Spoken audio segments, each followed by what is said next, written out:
Brother Brian's here. Brother Neil. Morning, everybody. What's up, Brother Chris? How you Morning, doing? You got a jazzy new haircut this morning, didn't you? Yes, I did.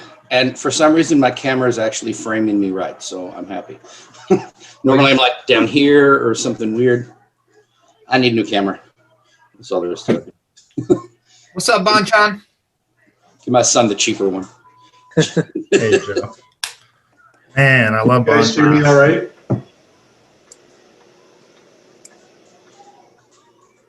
Joe, Scott called me 2 weeks ago and he goes, "It's important." So I get out of the shower and I call him back and he's like, "Hey, I'm going to Bonchon like you told me to. I need to know." He goes, "Hey, it's important." And I go, "Soy garlic." He goes, "No, I'm at Bonchon and I need to know the flavor I need to order." And I said, "Yeah, soy garlic." Yep. Can you guys hear me all right? Yeah. I knew the answer before you asked the question. Yeah. Hello, Richard. Oh, That's right. Y'all are in the DMV area, right? Yep. Who's this Barbara chick? What's up with that? Oh, good Lord. I know my wife and I take turns on this computer. It's all right.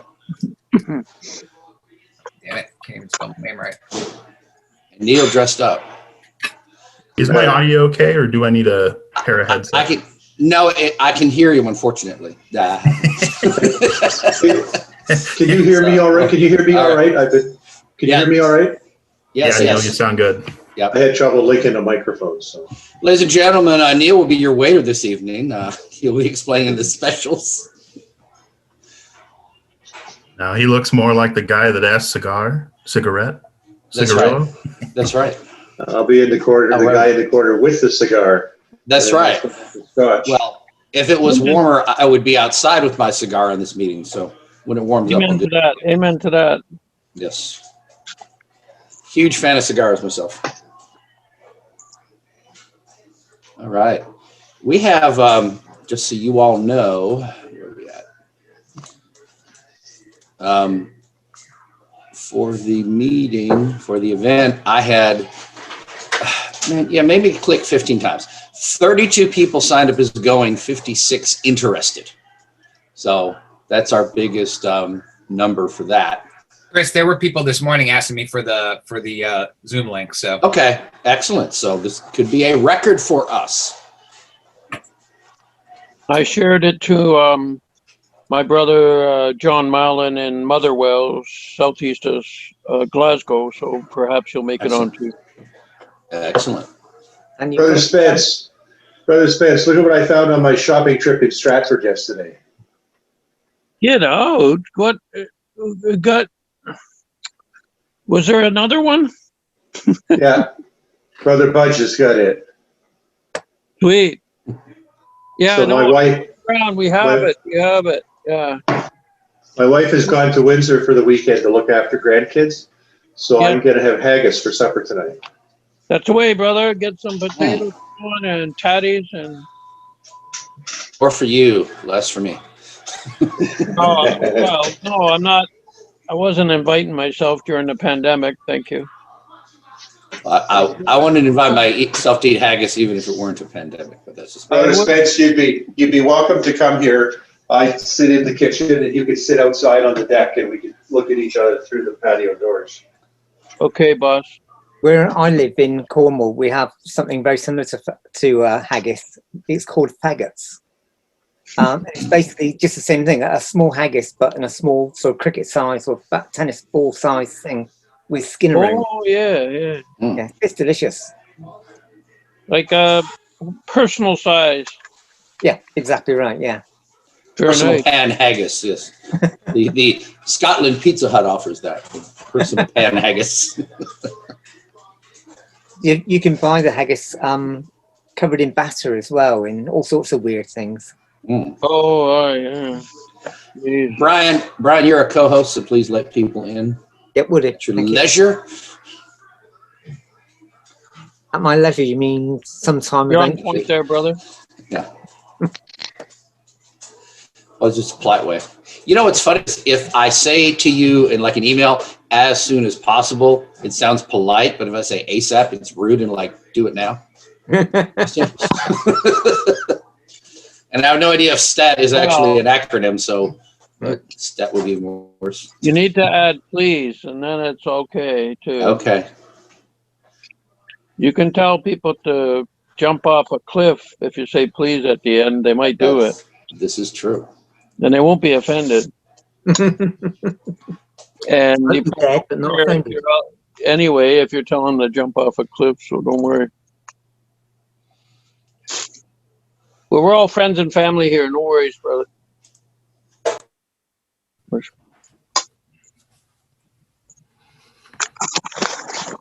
Sorry about that. I'll turn my.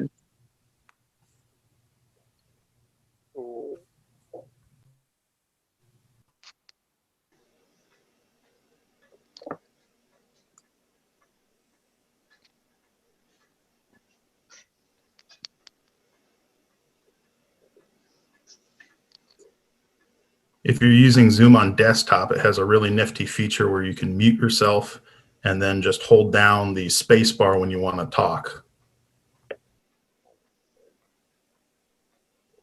If you click your heel 3 times, James, it will also mute you. It could send you somewhere too.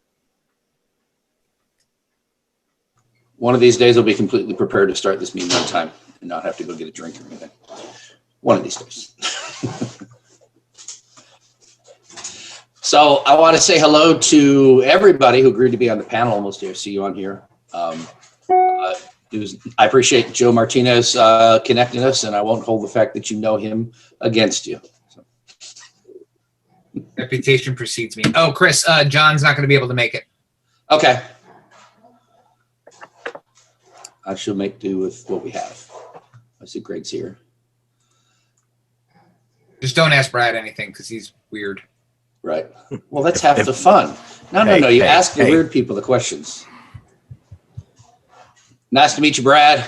Pleasure to meet you. All right. Nice to be. Nice. Oh, well, since we started with you, go ahead. Well, he's drinking. Brad, please introduce yourself. Yeah, good morning, brothers. My name's Brad Drew. I am a member, current senior deacon of Lexington Lodge number 1 here in Lexington, Kentucky. We originally Lexington number 25 under the Grand Lodge of Virginia, and from 1788 until 1800, and then we decided to get away from you. So, but happy to be here and looking forward to the discussion. Awesome. We'll talk about that later. Okay, and Greg McCartney, please introduce yourself.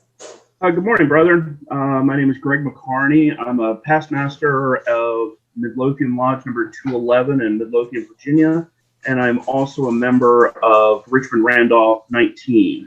Meets in downtown Richmond at Mason's Hall. Excellent. Let's see, any other ones? Joe Martinez, you all met last week, and I think everybody was here who doesn't know him personally, but Brother go ahead and say hello, Joe. Yep. Great talk last week. Thank you. We really enjoyed it. Thank you so much. Yes. Joe brought several people here at my request. I wanted some more TO members, and he obliged. So thank you, Joe. Yeah, thanks for having me. Neil, please introduce yourself. Do you go by Neil or Neely? You're Neely on the Facebook. Yeah, both. My mother always called me Neil, and she passed away a year and a half ago. And in the last few months of her life, I started putting up Neely because that's what I was named after her father, my grandfather, and that's what he went by. So there are some that call me both, and there are other people that call me whatever they wish. Indeed. So I'm here because of my association with Temple of Lucis Lodge in Stratford, Ontario, which is an observant lodge that I happened to be charter master of in the years 2016 through 2017. Excellent. I've been a Mason for 41 years this year. So. Ooh, got me beat. All right, and let's see. John, I don't know if John Rorts is here yet. No. I'm just going to introduce all y'all as I see you come in. James Buckhorn, please introduce yourself to what lodge you're from and such. Hello, brethren. I'm in the Indianapolis area in Indiana. I'm here representing Pentalpha Lodge number 564, which is a forming TO lodge in Indianapolis, and I've also attended the 4 TO lodges we have in Indiana. They're all very different, and I look forward to being able to talk about that. I've actually visited all 4 of them in the last week. They all meet in January. Oh, excellent. So I'm super excited, and we're also starting I guess a Scottish concept lodge, you'd call it, up in the northeast part of the state. Very cool. Let's see, Matt Parker, not on yet. I don't see him. I'll wake him up. Okay, and Daniel DiNatale, I don't see him yet. And I got Joe and I got Neil. Okay, and John Rourke isn't on yet. So I got most of my panel. I got enough people here to do a panel, so. Hey, brother Chris, Ruark's coming. Rourke's not, oh, he's the one, the John you're saying, okay. You said John, I don't know names well enough yet, so, okay. But that's fine. Gentlemen, that's our panel. Is there anyone else here who I didn't mention who is a member of a Traditional Observance Lodge or was involved in one and wants to join in and answer questions? No pressure. If you don't, that's fine. Okay, I'll ask again right before we start. It's just 10 o'clock. We're already recording, but it's just 10 o'clock. We've had more people join. I'll go ahead and do the official stuff. You are in Virginia Research Lodge number 1777's weekly unstated Zoom meeting. We can't have stateds online, so I have unstated meetings because it goes without saying we can't meet online, so it's unstated. That's my joke. You're welcome to steal it. Today we're going to be talking about Traditional Observance Masonry. We're going to give everybody a few minutes to get situated. Maybe say hi to a few people before we start. Today's going to be a panel discussion, and I appreciate all the brothers who volunteered to come in and talk. I will have a little bit of intro for y'all. Neil, I did review your paper. It covers some stuff I'm already going to cover, but I appreciate you sending it to me. But I didn't want to have a full-on paper. I'm just going to summarize, and then we're going to ask questions of you all. So feel free to elaborate.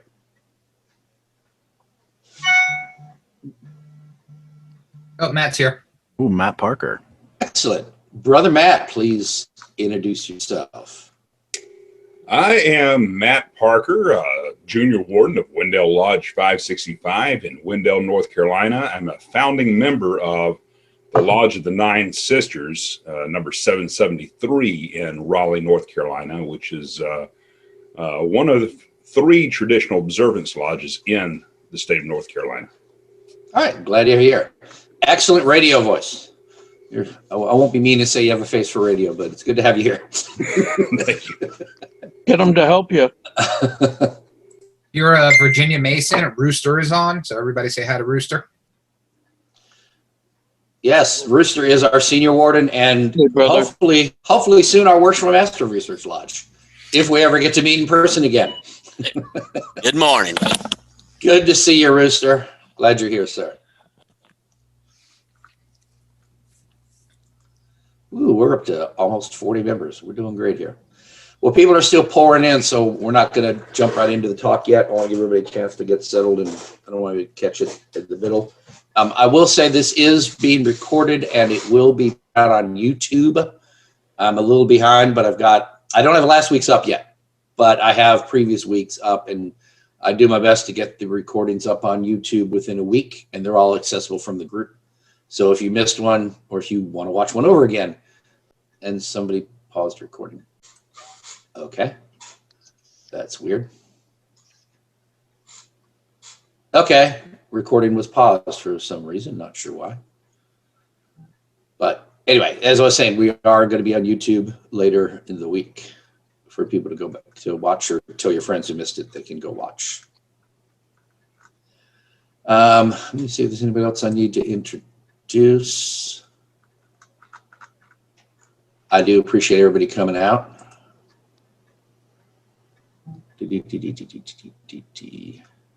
Anybody else from Research Lodge? It's funny that this group seems to be taken over by a majority of non-Research Lodge members. In fact, a majority of non-Virginia Masons, but that's quite all right. I like the fact we've got an international reach. A lot of Canadian brothers and a lot of English and Scottish brothers have become regulars here. It's great to see you all. Canadian, eh? Yep. Don't know what that's all about. Yes. All right. Just Brian, kidding. you need to, Brian, stay away from the controls, please. Well, it's Yeah. just me and Brian are the hosts. So I knew it was one of us who, and I didn't think it was me. Sure, my. Well, Brother Christopher, thanks for the nice welcome for Oh. from your international visitors or outside of Virginia.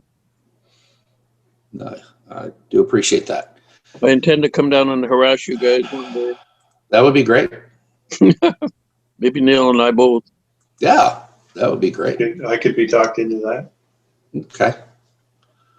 We'd Not love to too see far. it.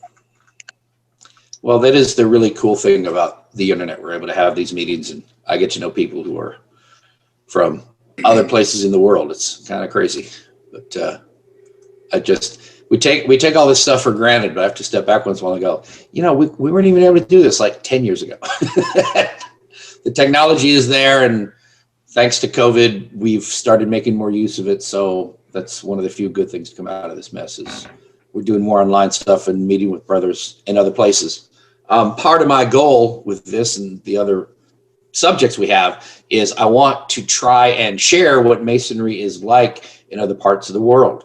One of my big complaints is that a lot of Masons here in Virginia, at least, they never travel much beyond their own lodge or their own district, much less going across the state or even visiting other jurisdictions. And I think the ability to go and travel, to go and visit other lodges in other countries is one of the great gifts that Masonry offers, and too few take advantage of it. So at least this way we can virtually go and meet brothers from other places and hear about how they do things there. They're similar and different from what we do. So. And to Brother Matt Parker there, I'm sorry I don't have enough Timmys for everybody. No Tim Hortons today. Oh my goodness, I am so. The Canadian border cop Timmy's for the still ask people to say roll up the rim to win, and if you can't say roll up the rim to win, then they don't let you through.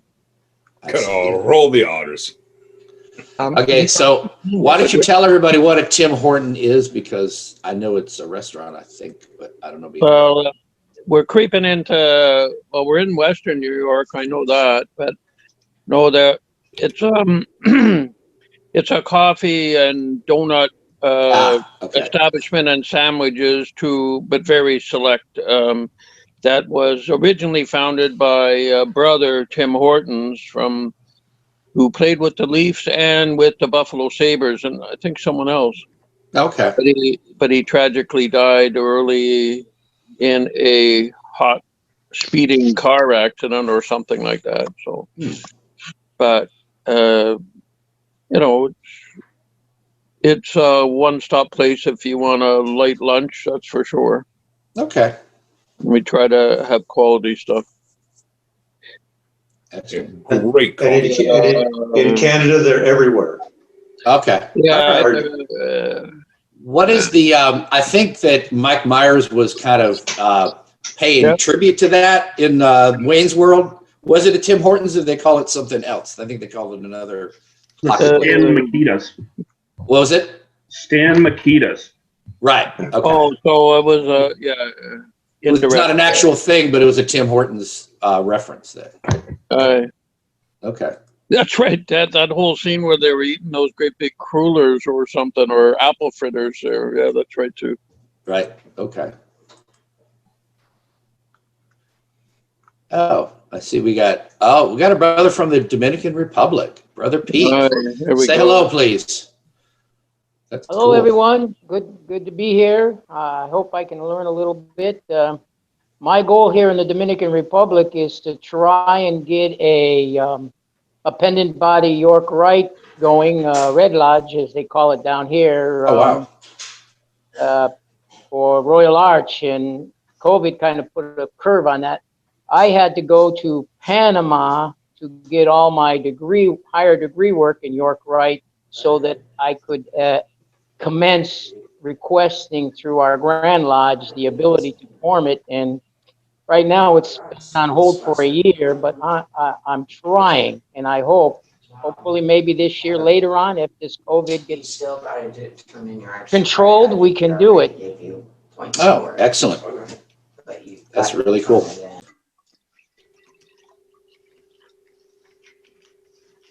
So is it, you're just trying to form a new Royal Arch chapter down there, or are there none in the Dominican, or I don't know the status? There was one back in the late 70s, but it became defunct, and it doesn't have a charter anymore. I spoke to the deputy director for the higher degrees in Panama, and he did some research for me. And if the only way we can get chartered is to start a whole new lodge. And so, working with him, they're willing to come over. I just have to get enough Master Masons to be interested to become companions. Excellent, excellent. Oh, I see we have 40 participants now, so that's excellent. I think we got enough to start then. It's 10 after 10. People can jump in. As I mentioned, this is going to be recorded, so if you miss any of it, you can watch it on YouTube later. But I'm thinking I want to go ahead and start. If everybody's okay with that. Hello again. My name is Chris Douglas. I'm a past master of Ocean View Lodge, number 335 in Norfolk, Virginia. I'm also the junior deacon for another couple of weeks for Virginia Research Lodge. And we'll be having our annual in February.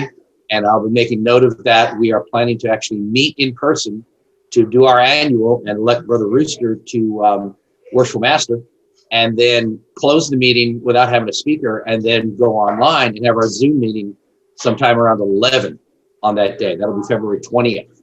So I'm kind of excited about putting that together, having an in-person meeting and our online meeting the same day. That should be a lot of fun. So anyway, I'm currently the junior deacon, though I should be senior deacon by now, but we didn't get to have an annual. Virginia Research Lodge is happy to host these weekly meetings. And today we're talking about traditional observance masonry. And hopefully some of you are asking, well, what is traditional observance masonry? And we will do our best to answer that question. I only know about it from what I have read and what I've heard from people. And it's come up in discussions here. So I wanted to make sure we got some questions answered for people like me. And for those of you who know nothing about it, hopefully you go away learning a whole lot today. I'm inspired in part by Brother Andrew Hammer. I have his book, Observing the Craft, that our secretary gave to me to read. It's a wonderful book. And I have a section I'm going to read out of it, but I wanted to read you from the table of contents, give you an idea of what this book is about. I would recommend this. It's available on Amazon. It's good reading, I think, for a Mason, even if you're not really interested in TO. It makes you think. It makes you consider more about Masonry, and it has a different perspective. That's what attracted me to it. The chapters in here are, why does observing the craft matter? What is observance? Dealing with distractions, the pursuit of excellence, dress, ritual, the festive board, and the observant lodge. So he spends a great deal of time explaining what all gets in the way of being an observant lodge before he gets to actually talk about what is an observant lodge. So a very good book. And I do have a panel that's present today, and I'm going to be asking them questions just in order. And I'll get to the questions in a sec. But I wanted to read this just to give a sort of a background here. This is from Observing the Craft. In the simplest sense, when we use the term observance in relation to any discipline or philosophy, we are talking about a careful attention to and practice of what might be considered the essential tenets of that discipline. Another way to explain it is the effort to do everything involved with that discipline as correctly as possible to the best of your ability. In the Masonic sense, observance means seeing to it that certain methods and characteristics of Masonic labor are carried out to the highest standard that can possibly be attained by a lodge. I'm not talking about a specific ritual or unified form of practice, but rather to the maximum degree of performance that can be expected from any given lodge, whatever their ritual or practice may be. And Brother Hammer, who was instrumental in starting moving towards the Traditional Observance Lodge in Virginia, and then actually forming a Traditional Observance Lodge in Alexandria. He tries to set forth what it is they're setting out to do. And as they state over and over again, this is not in any way contrary to the ancient landmarks or Anderson's constitutions or anything about what Masonry has been in the past. There is nothing about TO, according to him, and we'll hear from others today to talk about it. There's nothing about traditional observance that violates any Grand Lodge statutes or does anything contrary to the spirit of Masonry. In fact, it's a way of doing Masonry better and more in line with what a majority of the people, myself included, thought Masonry was going to be when they joined. And I would certainly agree that Masonry, as wonderful as it is, to me, has fallen short of what I thought it was going to be. And in my own way, I'm sure most of you, because you're involved in Research Lodge and you're interested in digging deeper here, most of you probably think, well, Masonry isn't everything I want it to be, and set about to make it better. Traditional observance, to my mind, codified that idea and is trying to capture something that we all feel is lacking, but it's hard to put our finger on. I think Brother Hammer believes he put his finger on it and said, here's what we're going to do. So we're going to explore that with the questions, and I would love you all to explain. And I'll ask questions to get you started. If you want to expand, go right ahead. If you answer another question I have, I'll just skip over it. But I've tried to ask enough questions to get some good answers from those who actually have experienced it, for those of us who haven't, so we understand better. I want to say I have 8 steps to excellence, and I put this out on the group page for people. This is a short PDF that Brother Hammer published on behalf of Alba Lodge number 222 in the District of Columbia. But these are 8 steps to excellence, the Observant Lodge. This is a short, like 2-page, 3-page PDF on what the steps are to bring about an Observant Lodge. So I'm just going to go ahead and cover these steps, and then we'll get into the questions. Number 1 is guarding the West Gate. Number 2, being proficient in Masonic ritual and law. Number 3, a commitment to advance brethren through the degrees by mutual and genuine effort. Number 4, the selection and advancement of officers should be by merit alone. Number 5, dressing your best for lodge. Number 6, a lodge must offer quality assemblies and be willing to pay for them.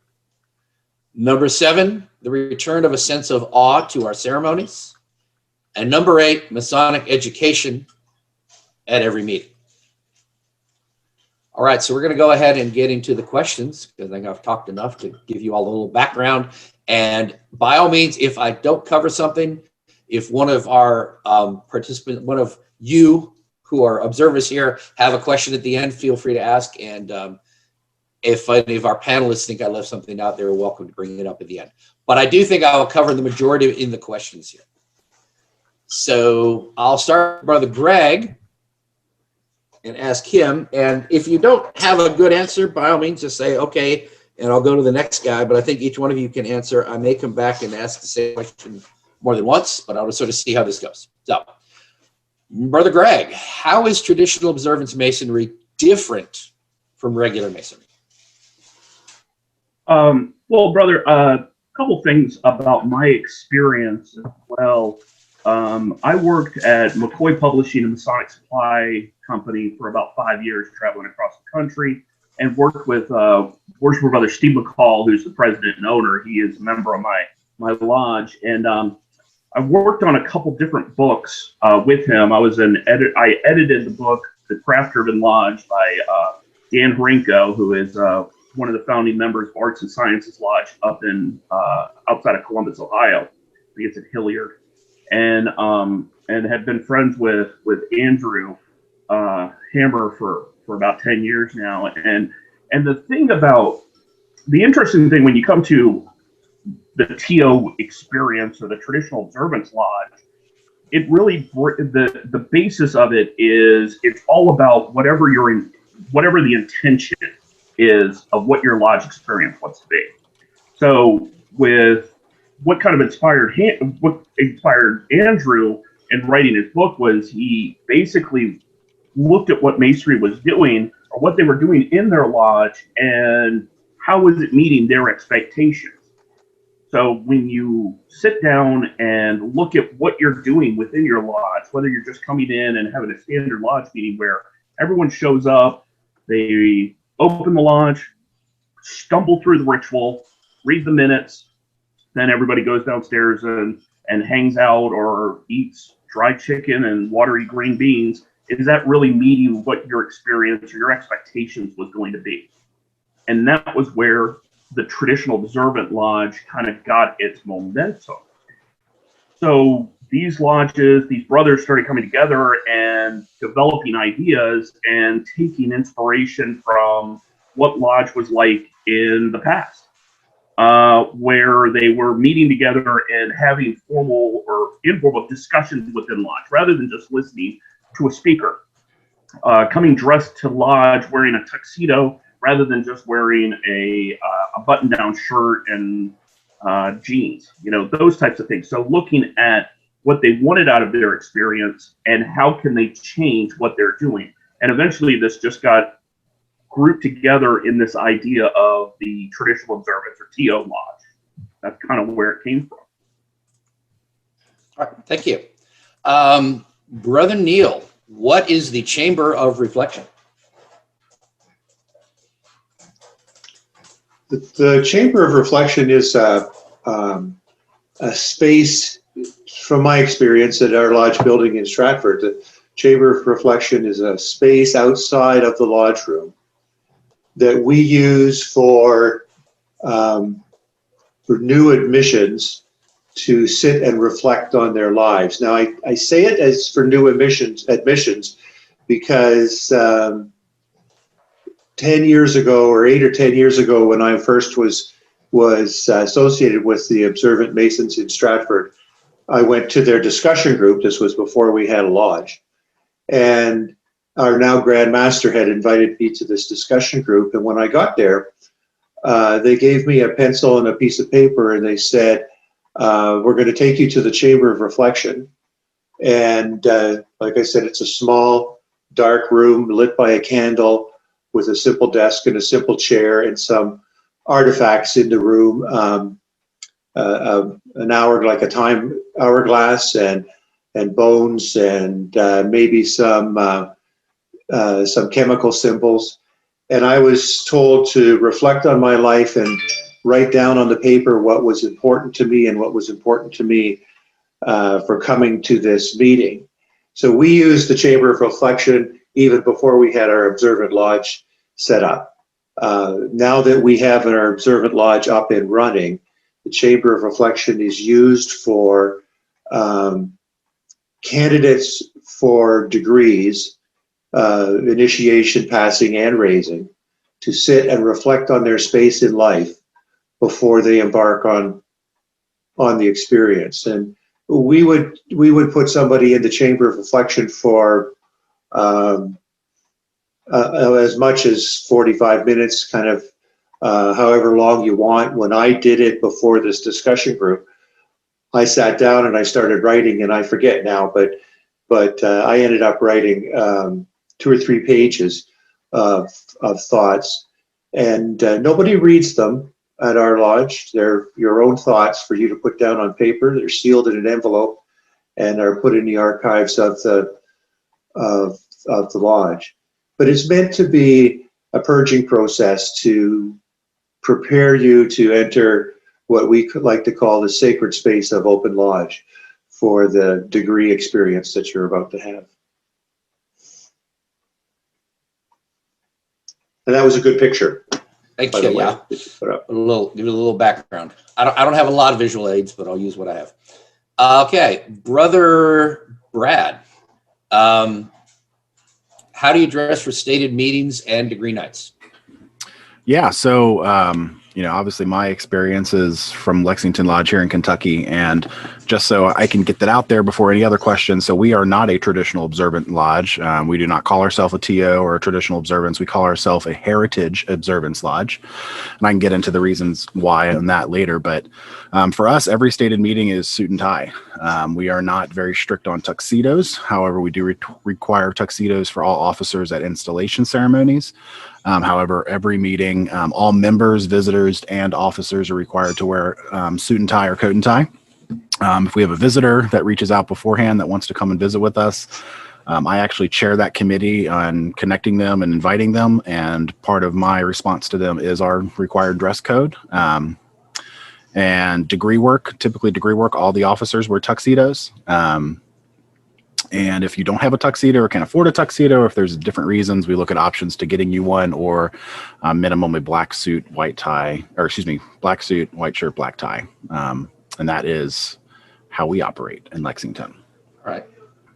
I'll say that's not too different from Virginia lodges, although most of us, we wear tuxedos at the state-ins, and occasionally we wear them at the Master Mason's degree.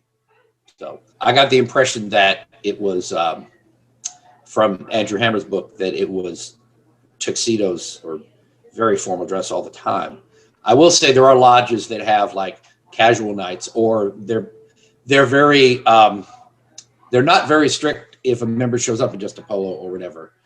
And I've heard a lot of back and forth. If I could say this, I've heard a lot of back and forth about this, but I lean towards what the TO mindset is if you can't be bothered to dress up for lodge, why are you there? The whole idea is to make it more important and more significant. And if you don't make the effort to at least look presentable, I mean, what you're wearing, Brad, a lot of people ought to see wear to lodge. Mm-hmm. I mean, collar shirt.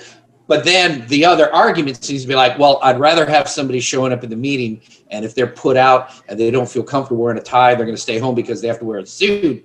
Well, then we don't have them in the meeting. But I guess you weigh the question of, is it significant enough and important enough that we dress up, or are we just worried about making sure people show up? So it is an interesting argument. Yeah, and for us, from the experience that we have, this has been a movement to get to where we are today, obviously. I mean, about a 10-year movement, and dress code has taken a long time to get everybody on board. But, we have the reputation and the understanding really from the entire state that, our dress code for visitors is coat and tie. We've had gentlemen show up in, a button down or a polo, and we've certainly not escorted them off the premises or told them, get the hell out of here, you can't come in. But we have pulled them aside and had the conversation. If you wish to visit with us again, this is our dress code. And those men have come back in the proper dress. So we're, there's definitely no being rude or inconsiderate, but I would suspect if we had somebody come 3, 4, 5 times and not in dress code, we would at some point have that conversation. Okay. But again, for us, the dress code started 10 years ago just for officers, and it was a tie. And then it was a couple years down after officers got comfortable, we started adding coat and tie for the officers. And then it changed into coat and tie for all members, and then shifted to all members and visitors. So, and that is, it's clearly, we have a really professional website. Our master this year runs a marketing company, and our website is phenomenal. And our website has those details. If you want to come and visit with us, when do we meet? Where do we meet? What are the requirements to meet? So there's a good understanding, and I would say we've probably over the years lost some guys, some active members, and really when you say active, 1 or 2 meetings a year active that would have came out, but we average 35 to 40 members a meeting at our lodge, and everybody comes dressed to impress. And we start that habit, for us, and this may be a question later down the road, but for us, when we have prospect members that are thinking about joining, they wait 3 to 6 months before they ever petition. That first time they ever step foot in lodge, they have a coat and tie on. So we start building those habits very early on. I want to add now, and by the way, and when I ask these questions, I try to come up with as interesting questions and thought-provoking questions. I'm going to refer to regular Masonry as the Masonry. Obviously, we're all regular Masons, but I wanted to distinguish TO versus, or what you all are practicing. I like what'd you call it? Legacy Masonry? We call it heritage observance. Heritage observance. When I say regular on Masonry, I'm referring to all the other lodges that are not currently practicing this. Those other Slight people. on anybody, everybody No, else. Myself included. just blank. Just So let me ask, Brother Yes, Douglas, if I could please. just jump in, just for an additional comment. Our lodge is very strict on dress code. Our officers Okay. wear white tie and tails, and members and visitors wear black tie tuxedos. And that's why this morning I'm dressed in a white shirt with a black tie. And if you've seen me at other lodge meetings online, particularly when I go to something that is an observant meeting like Lexington #1, I'll be dressed the same. But I've got to tell you that you'll likely get to it, but education is important to us. And one of the best speakers we've ever had at Templum Lucis Lodge is a brother Jared Shapira from Winnipeg, Manitoba. And the topic of his conversation was dress and etiquette, Masonic dress and etiquette. And when I first saw that, I thought, what a lame discussion for a lodge meeting. Like, how do you make that interesting and edifying? And I have to tell you that in the several years we've been doing this now, it's maybe one of the best conversations we've ever had. Him telling us what's the difference between getting dressed up and not dressed up. And it's not that everybody has to every lodge has to have a dress code, but the reason why we have a dress code in observant Masonry. Exceptional conversation. Excellent. I was going to ask Brad, all of the regular lodges, the ones that aren't yours, what's the typical dress code in Kentucky then? Because I'd say you're almost on par with Virginia, what you do and what most Virginia lodges do. So for other Kentucky lodges, what would be typical? So we have a comparison. sorry for the delay. I'm brewing coffee in the background. Okay. I didn't want you to hear the machine. I have a machine in my office area, so I'm sorry. Yeah, so in Kentucky, I'd say, and I've had the pleasure to serve. I've been district deputy grand master. I've been appointed Grand Lodge officer. I'm going to serve on the education committee next year. So I've had the chance to travel a lot. So I feel like I can answer that question comfortably. I'd say the general rule of thumb in Kentucky is jeans and a polo or khakis and a polo. We have certain lodges in far rural eastern Kentucky that, dress code is one of the things that it's whatever you're wearing at home at the time. We have other lodges that are very similar to Lexington for certain events and functions. They do require coat and tie, or there's one lodge in Louisville, which is where our Grand Lodge is, that does require tuxedos at like an installation service or a Master Mason's raising. But I'd say for generally, it's going to be nice pair of jeans or slacks and a polo. I will say there's in more of the metropolitan area, so Lexington, Louisville, Central Kentucky, Northern Kentucky. So actually, I live right across the river from Cincinnati. And in those areas right now, we're starting to see much more of a shift to a minimum of shirt and tie. Not necessarily a suit, but as I've traveled and do travel, I see a lot more brothers wearing ties. And I think Brother Neil was just talking about, the education or the dress code discussion. That was part of our Grand Lodge educational series 2 years ago. So we actually, when we traveled the state, the education committee talked about proper dress. And, sometimes that's an uncomfortable conversation when you, at least in Kentucky, you get down to the mountains of Kentucky where bib overalls are common, farmers and coal miners, that's their neck of the woods. But they did a really good job, and we continue to kind of talk with brothers about, I think you even kind of mentioned it, we dress for the occasion, we dress for the respect of our brothers, we dress for the event.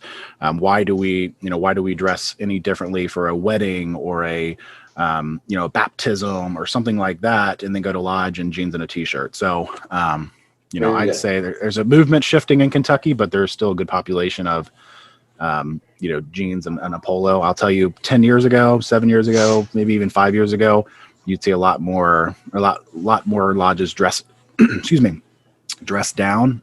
But we've had some pretty good leadership that has kind of said, jeans, flip flops, all caps, dirty, torn shirts, just not appropriate. So actually, some of the lodges, when I was district deputy here in Northern Kentucky 4 years ago, some of the lodges in my district actually kept coat jackets on site for members. So if somebody was coming from work and running late, they could pop a coat on. They'd keep 5 or 10 in a closet. They go to Goodwill or a hand-me-down store or something, or just go to a store and buy a bunch. and they'd keep different sizes of jackets in a coat closet. And when you came to lodge, I had one brother, one of my lodges was a true Mason. He worked with brick and mortar, and he'd come dirty, but he'd come with a shirt out, and he'd change his shirt out, and he'd put on a jacket, and he'd look presentable for his lodge. So. Very good. Okay, that's good, because I want to draw the distinction of how you are not. You are the exception if it's common in Kentucky, like you say.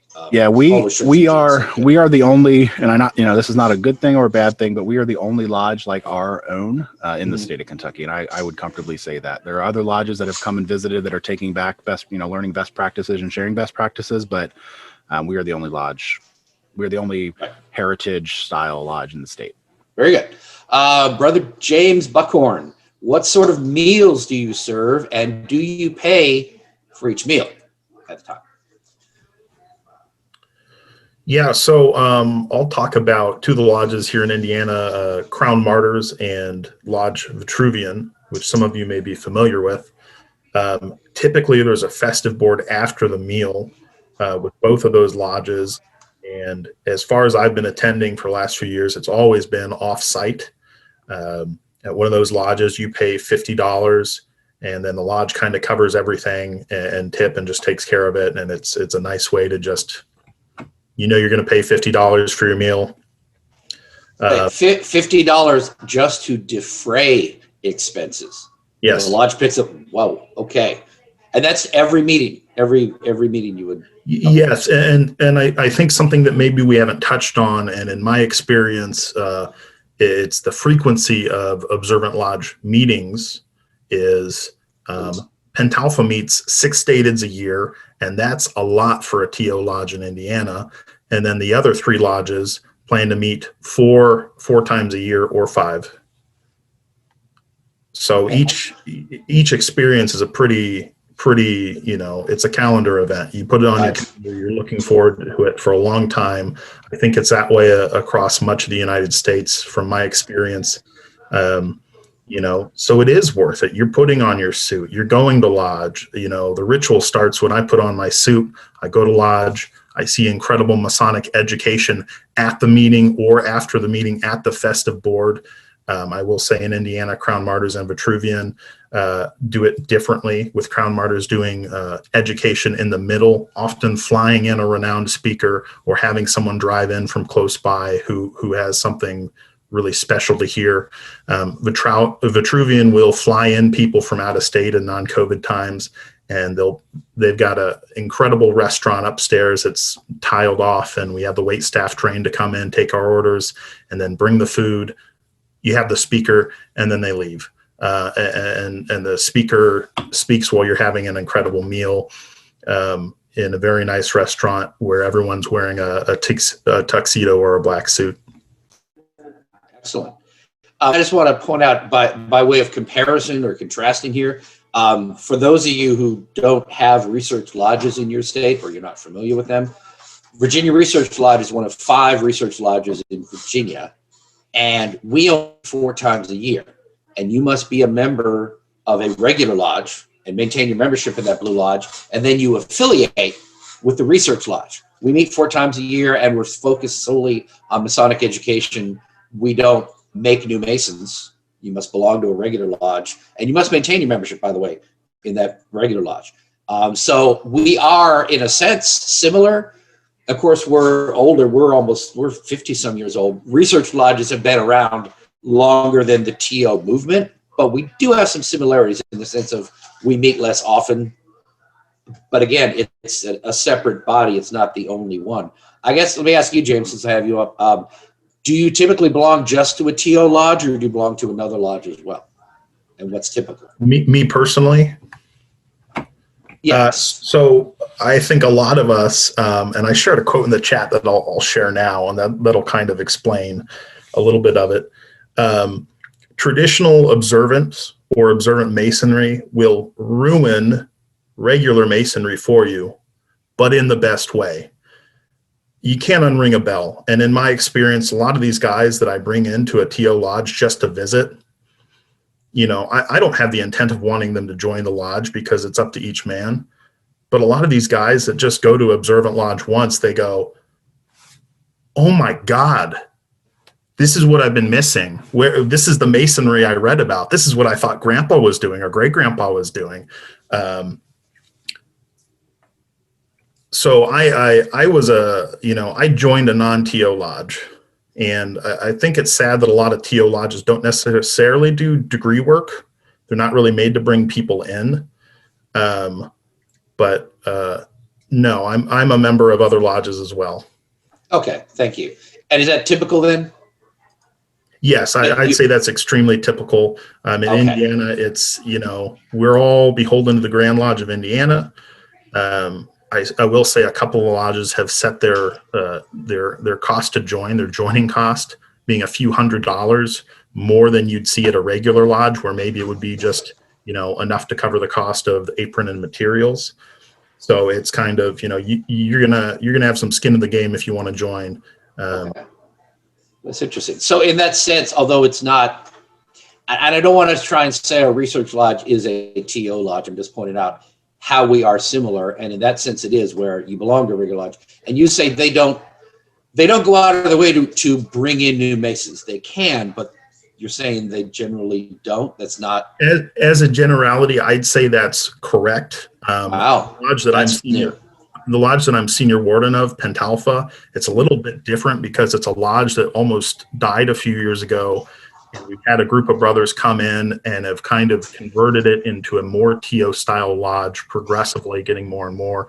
I've got the picture right there of our altar, right above it. Okay, let me go and cut to Joe. He had his hand up for a little bit, but thank you, James.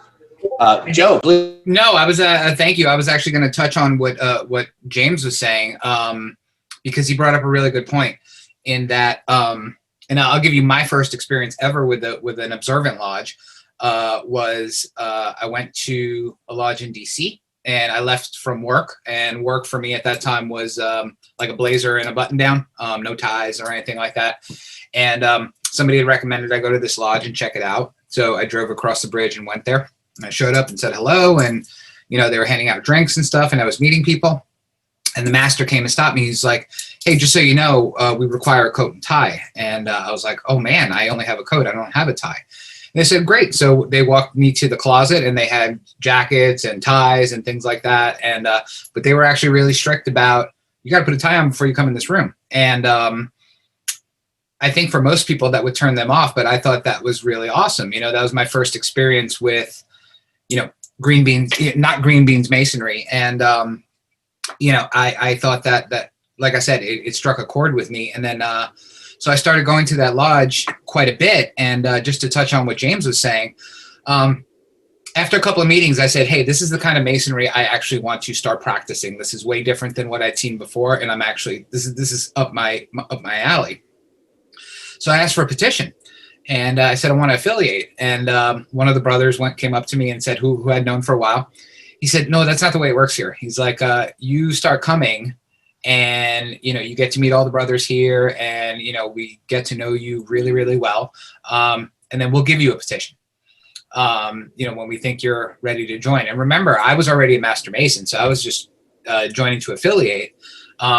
But it had been a good 8-9 months before they gave me a petition to affiliate. And at the time, I felt like it was so, and I know for a lot of people, maybe some on this call, they'll think, well, that's really crappy and really exclusive and stuff like that. But it was really a happy moment for me when I felt like I earned that petition. Because from then on, it was a very smooth sailing process to become a member of that lodge. And I felt so invested in that lodge and the practices that they were getting into that it wasn't a turnoff for me at all. Cool. All right. Brother James has his hand up.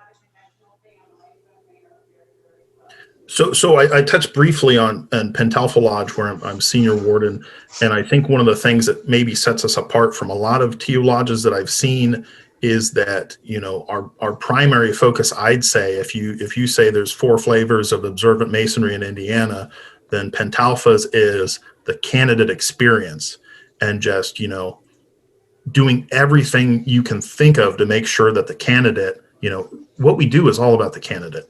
In masonry, it should be all about the candidate, right? For the most part.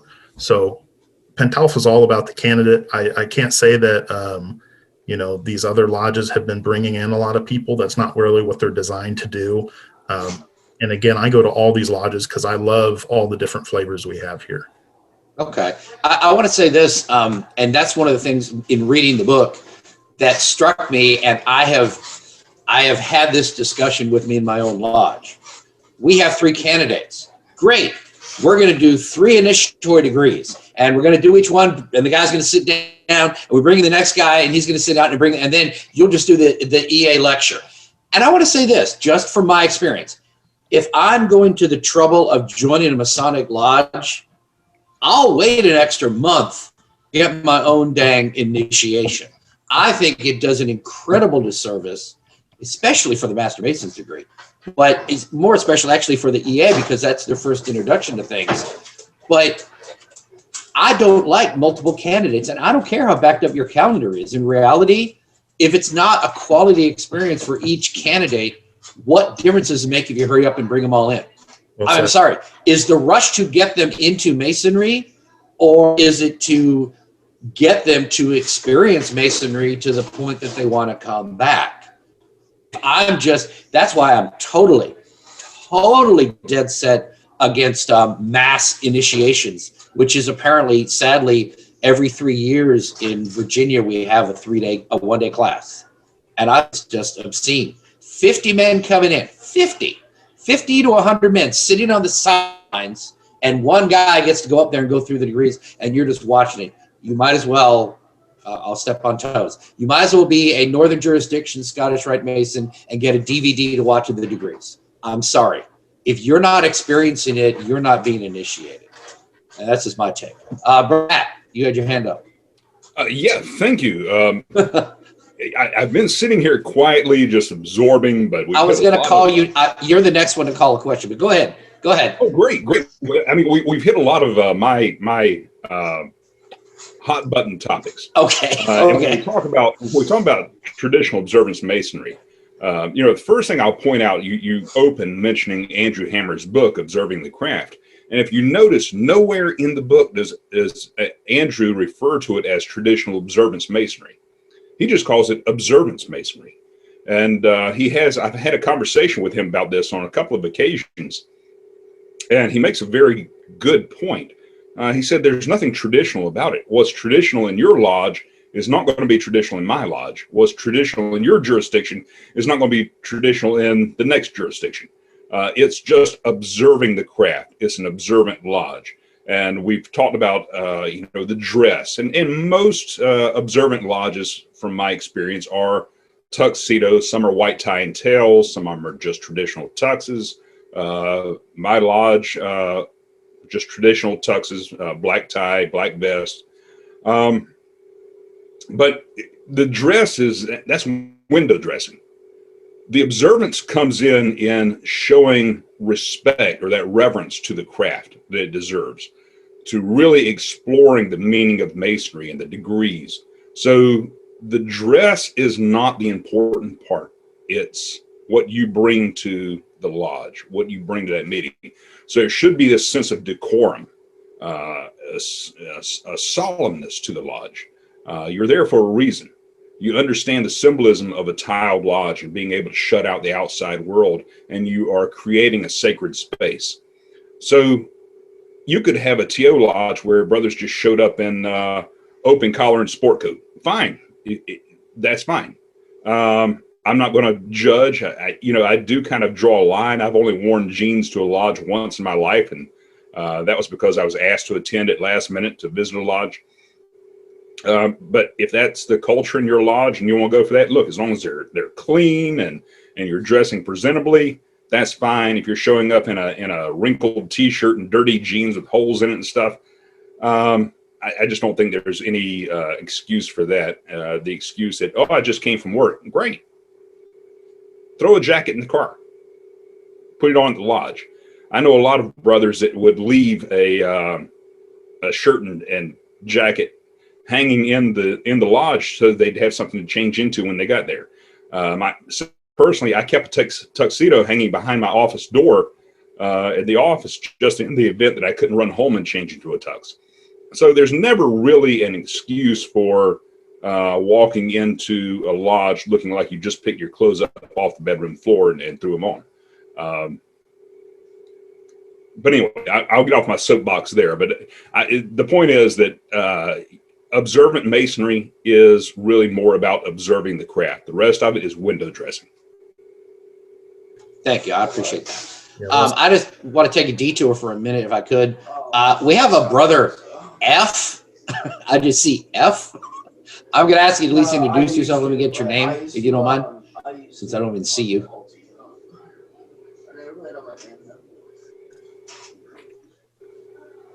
Brother F. It looked like you left. Looks like he left. Oh my. Okay. Well, I like how you do that, Chris. Clean them out. I'm trying. I mean, I don't want to interrupt the proceedings for that, but well, okay. While I'm at it, Brian, not you, Brian, the other Brian. Can I ask your name, please, brother? Not Brian Smith, but Brian with just Brian. And I realize not everybody knows what their name is when they sign in, but I'd at least like to see a first and last name. Brian, who's just Brian on here. Hello. My name is Brian Franksane. I'm a past master of Elwood Parian Lodge, number 599 in Elwood City, Pennsylvania, under the jurisdiction of Pennsylvania, Grand Lodge, Pennsylvania. Awesome. I am the sitting secretary. I'm glad to have you here, brother. I'm just checking on people, that's all. Thank you for coming. Okay, yeah, and F cleared out, that's funny. All right then. Going back to Brother Matt Parker, what are your dues for your lodge? The dues for our lodge are, for an observant lodge, I think they're very low. It's $200 per year. That is probably the lowest I've heard of in an observant lodge. But we do not include meals or anything extra there. That really goes for bringing in speakers, things of that nature. While a lot of other observant lodges incorporate festive boards and meals and things of that nature into their dues structure, which to me, it makes sense because you're not going to have 100% of membership attend every festive board, but it really offsets the cost and helps. Okay. So, yeah. So just say two. Now, I'm sorry, I'm trying to keep it straight. You're in North Carolina, correct? Correct. Okay, $200 for your lodge. And what's typical for another lodge in North Carolina? What's typical? Well, I'll give you an example. Sophia, 767 in the western part of the state, their dues are 365 days a year. And I love the rationale behind that. They said, is Masonry worth $1 a day to you? I'm sorry, $365? $365 for the year, and that includes For 360. Okay. Yeah. Oh, but they're also like a traditional observance lodge, or they are an observant lodge. Yes. Okay. No, I'm asking for just a regular blue lodge. Oh, a regular lodge, just a regular blue lodge. Just for comparison's sake. They're ridiculously low. They're normally around 120, between 120 and 150. Okay. I would say that's typical for Virginia too. So that's a valid question. What's ridiculous? If every lodge charges between $100 and $150, you can't really say it's ridiculous, but yes, I understand.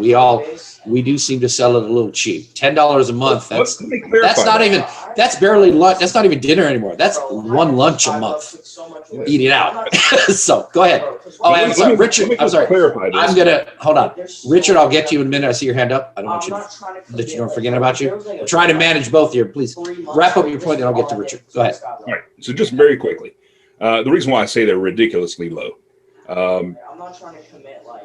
Many lodges right now across North America, and even some in Europe, are struggling just to keep the doors open. And the membership just refuses to pay the dues. And they're afraid that if they raise the dues, that men will not petition to join the lodge. Or they'll demit. Right. Now, the guys who aren't paying their dues now will demit, okay. Yes. But if you have a brother who's experiencing financial hardship, then the lodge remits his dues. I mean, you're not going to let a brother go because they're going through financial hardship. That's not Masonry. But to keep the dues artificially low in the hopes of attracting new dues-paying members just to keep the lights on, that's a fallacy, and it's not going to end well for that lodge. I totally agree. Honestly, saddens me that we had a case where we had a brother who was a 46-year Mason. I don't know how it is in North Carolina. In Virginia, if you are a 50-year Mason, you automatically become a, and I'm losing, it's not an honorary member, but you become a, there's a term, I'm sorry. It's Somebody tell honorary, me. the Masonic veteran. Not Masonic veteran, that's it, veteran. Yes. If you are a 50-year member in Virginia, you no longer pay dues to the Grand Lodge or to the lodge. The Grand Lodge no longer collects the dues, and then the lodge can stop collecting your dues. We had a 46-year member who fell on hard times, and he asked for a demit, and rather than remit his dues for the last 4 years, we let him demit. I can't understand that. I really can't. I mean, I'm sorry, if the lodge can't cup $400, $500 for a few years just to keep him around long enough to be a veteran. I mean, if you're 35 years in and you're not going to be able to pay, I can see it. If it's not a one-time thing. We've had brothers in financial hardship. I'm talking about somebody who they're retired and they're on fixed income and they have to cut something, so they cut lodge. If you're that close to being a veteran and not paying dues ever again, carry him over the threshold. It's 4 years, but that's just me. Okay, I'm sorry. I have several people with their hands up. Richard Peak, you were first. Please go ahead. And unmute. Okay. I've been listening to all the questions, and here in the Dominican Republic, it's kind of mixed. We have, and I visited a lot of the lodges here. We have the majority meet very formal with tie and coat at least. And there are lodges that meet informally as well, but not to the point where you're in flip-flops and holy jeans, but they require at least a nice dress pant and a polo shirt because it's very warm here. So, and the lodges here don't go what they say dark. We meet every week. Before COVID, we would have a lodge meeting every week.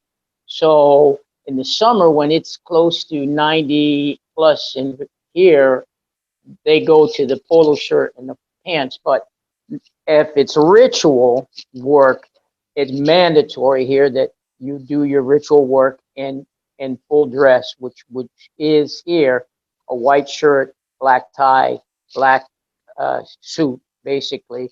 Some will wear the more formal tux, but it's very formal for the ritual work. As far as the other things, here we have the lodge that I am the worshipful master of is a York Rite English speaking lodge. Most of the lodges here practice the Spanish or the Scottish Rite, and they have the Chamber of Reflection. We do not have that, but it's very similar to what was described by Neil. The same, you go down into the basement, it's a small dark room, we have the candle lit, we have the skull, we have the various chemical signs on the wall. We give them the 3 questions and they reflect. So it's very similar. As far as the rest, the dues here are similar to the United States, around 100 to 150 for the blue lodges. And even at that price, like has been mentioned, we do have brothers that say that that's too much or I can't afford it. And you have to look at it on a case by case basis. Are they in a hardship? Are they a pensioner? Are they have they been laid off and they can't make their payment? So, but 150, if you divide it over 12 months, really is not a lot of money for a blue lodge, and that's just, it doesn't help. If you have maintenance or anything, you have to kind of say, hey, we need a special collection, and that's really not what you want to do. You want to be able to have in your lodge some finances to cover those unexpected expenses that you might not have at every meeting, that would include your festive board and the other things that a normal lodge would function as.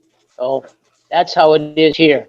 Thank you, Richard. I appreciate that. Sounds like you're already doing what we would we consider traditional observances you're already doing. Brother Brad had your hand up. Yeah, I wanted to jump in really quick on the discussion. So first, you were asking about average dues, and because I'm a data junkie, I have those for Kentucky for 2020. So out of the 350 lodges in Kentucky, our average dues are $51.31. Now, also note Wow. of that $51, $27.50 is required to go to our Grand Lodge as an assessment. So dues, the average dues incoming to lodges is less than $25.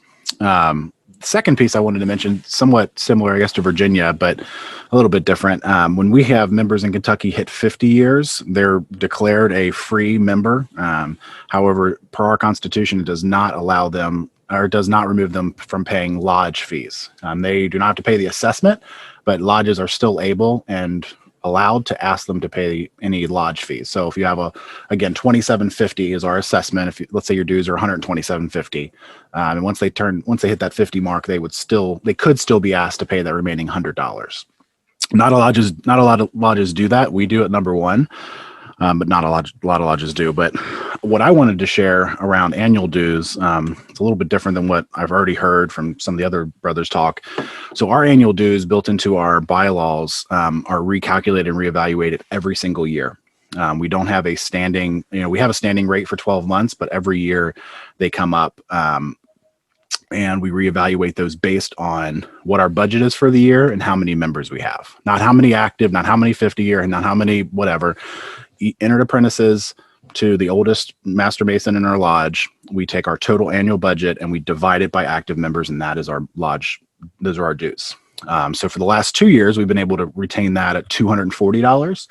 However, we expect that probably to jump up to $260 or $280 in the next year or two, because we are actively trying to get smaller at our lodge. We're not kicking anybody out, but we know in the next 5 to 8 years, we're going to lose a lot of guys to old age and death. But for us, what has been really simple, and it's allowed per our Constitution, and we've put it into our bylaws, and we've actually had other lodges adopt the same feature, is we just take our total operating budget. What is it for the year? What are we going to pay? And our dues take care of everything for the brother except for meals at a meeting. Our meals are catered, and we meet 24 times a year, twice a month. And we have a caterer right next door that provides our meal. It's $10 a brother. But our dues take care of everything else. We have an annual festive board in the fall, which, we've hosted the Masonic Restoration Foundation before. We've done the Masonic Society. Those are all free to our members. We take care of those costs. We also typically publish a book for our lodge each year of all of our educational presentations. We combined it into a book. So actually what I'm using for reference today is one that we did a couple years ago called the Lexington Experience. And it talks about how we got to where we are today with a lot of other mumbo jumbo. But all of that is free to our members. It's all part of those dues, but our operating budget is, I don't know, $15,000, $16,000, $17,000 a year. We just take that and divide it by active members. And that's how we operate every year. If it changes, and again, if next year we lose 40 guys, our dues go up. If we gain 20 guys, our dues come down. But we have it built into our bylaws and with a committee that evaluates it every single November. Where are we at? What are we looking at? And then that is our dues. And again, for us, that has been approved, recognized by our Grand Lodge, so there's no issues there. We can have, it's still built in that we have to, give $27.50 of every member to the Grand Lodge, but it makes it very simple for us that we're not overspending or underspending. We are able to operate efficiently, and our brothers are taken care of. Appreciate that. Brother Joe had your hand up. Yeah, I had to take notes because there were so many things I wanted to chime in on. So I'll go from most recent to earliest. Okay. Brad said something fantastic, I think, which I think a lot of mainstream Masons will probably lose their minds hearing what Brad said. But when Brad was talking about actively getting smaller, outside of demits and deaths, that's really a tenet of observant Masonry, right? Is the whole concept of, the super lodge concept of the age of fraternalism of the 20s, 30s, and 40s. Sorry, guys, that was kind of a weird time for Masonry and other fraternal organizations because they grew so large that they kind of watered down everything within the craft, essentially, right? So my home lodge in Virginia, we have 220 members on the books. I could tell you 150 of those, if they walked by me on the street one day, I wouldn't know that they were Masons, and I would not know that they were members of my lodge. But observant Masonry really speaks to that in that, and it's in Brother Andrew's book, you don't want a lodge of 100 people. If you've got more than 25 or 30 or 40 people, you're probably going to need to go start a new lodge, right? Because it's talking about forming those bonds of brotherhood with people. You honestly can't do that with 200 people. I'm sorry. We're just not built that way as human beings. But can you have that really intense brotherhood and bond with 25 or 30 people that all are there for the same exact reason that you are? Absolutely. And then just to touch on what Brother Richard said, talking about Masonry in South America and Mexico and things like that. For the American folks, if you've never visited South America, it's a whole different kind of Masonry. It really is. There is, the first time I ever went to a lodge in Mexico, there was a solemnity there that, this was before I knew what TO was, and they don't call it down there in Mexico. It's a whole different type of relationship and experience and egregore that you get in that lodge room that you just don't find outside of observant lodges here in the United States. And then the last thing I was going to touch on was what Matt said, where talking about the dues and things like that. I observant Masonry in the dues conversation gets a bad rap for being exclusive and trying pushing people out, but it really is you get what you pay for kind of thing when it comes to Masonry. If I'm going to one of Brad's lodges that pays $27 a year, I'm probably not going to expect much out of the Masonry there. So it really is you get what you pay for kind of thing. And I think to that point, for those that can pay dues at an observant lodge, your dues are going to be rewarded by a fantastic Masonic experience. You know what I mean? So it really is you get what you pay for kind of thing. And it's not a exclusivity thing that some of the naysayers say. So those are my thoughts I wanted to add. Thank you. Brother Jose had a question. Go ahead. Actually, just a thought based on something that Brother Joe just said. It's interesting. My lodge is Federal Lodge number 1 in DC, which is kind of unique anyway, because DC as a grand jurisdiction, is so small physically, but it's very populous Masonically. I mean, there's 47, I think now, lodges in the District of Columbia, which is really just one city. But because it's DC, it's very transient. So my lodge, and it's also a very old lodge, has around 200 members, more or less. And just like Brother Joe said, I wouldn't recognize more than 30-ish if I saw them, at least in what I'm calling the before times. But the really interesting thing is that since the pandemic and since moving to things like this, and we now in DC even have a provisional ritual, so we can actually do some not just sort of like virtual happy hours. We can actually have like a lodge meeting online.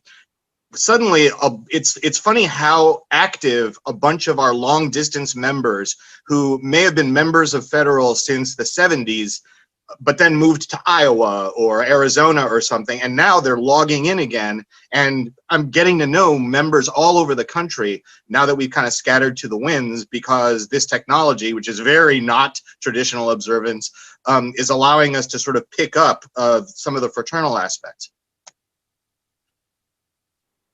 Thank you, brother. Yeah, I concur. I wanted to say something to what Joe said. I've talked about in the Blue Lodge, well, we have just under 200 members now in Ocean View, but we have about 20 to 30. It's typical that 10% of your membership will show up on a regular basis throughout the year. And I like to say, I think we kind of rationalize things to justify them. And I say, well, for every member in my lodge, there's 10 brothers, even in my city or Hampton Roads, Norfolk, Virginia Beach area. We have some in Florida and other states, but for the most part, they're here physically. For every one brother here, I got 10 brothers out there. They all pay dues, and they allow us to keep going because they pay dues. But they're never involved, and they're not really in our thoughts unless we have a phone committee or something to keep up with them. So I feel like I'm trying to adjust my way of thinking, because I'm thinking we need to make more of an effort to get in touch with our 200 members who aren't coming so they don't feel totally left out. Some of them may be old. They may be too old to feel comfortable coming to the lodge. Some maybe just are out of the habit and they're not interested anymore, but they pay their dues. But in my mind, here's how I was thinking, and this is where I think a lot of regular Masons rationalize it is, well, as long as I got those 10 guys paying their dues, we can keep dues low so those of us who show up can enjoy the benefits, but there's only 20 or 30 of us ever interacting year in, year out. But if we increase the dues and made it more of a thing that you want to show up, we don't need those 200 who don't care enough to do anything other than just pay their dues. If I love to try and bring them back in, and that's something I try to do in the several years is draw some of these brothers back into the lodge. But in reality, most of them have no interest in coming back. But if it's a question of I need to pay the bills and I can't pay it without these other guys out there, then why don't we just increase the dues among the ones who are here and make it worthwhile for them? And then we're more in keeping with what we're supposed to be. Because I totally get with the idea of if there's 20 or 30 of us, we all know each other. We can support each other in more ways than strictly financial. And by simply doubling the dues and letting people demit who are going to demit if they don't want to pay it, we're serving the purpose of Masonry for those who are invested enough to come and attend. I don't think I'd ever reach a point where I stop going to Masonry altogether. I don't see it for me, but I see 90% of our membership, there's one reason or another, they don't come back. And we spend a lot of time, the Grand Lodge spends a lot of time trying to figure out why aren't these guys showing up? Why are they demitting? And what can we do to bring them back? But never really, I think, address the real question. As much as they say we're trying to figure that out, we're not doing anything different. We're not going to change anything we do, but we got to figure out why that guy don't come anymore.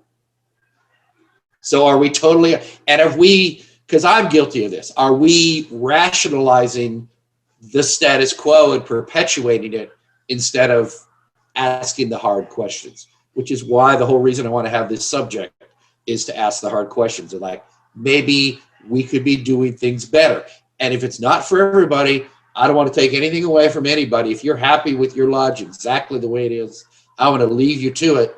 And the guy who wants to pay $100 a year can join your lodge and get the green beans.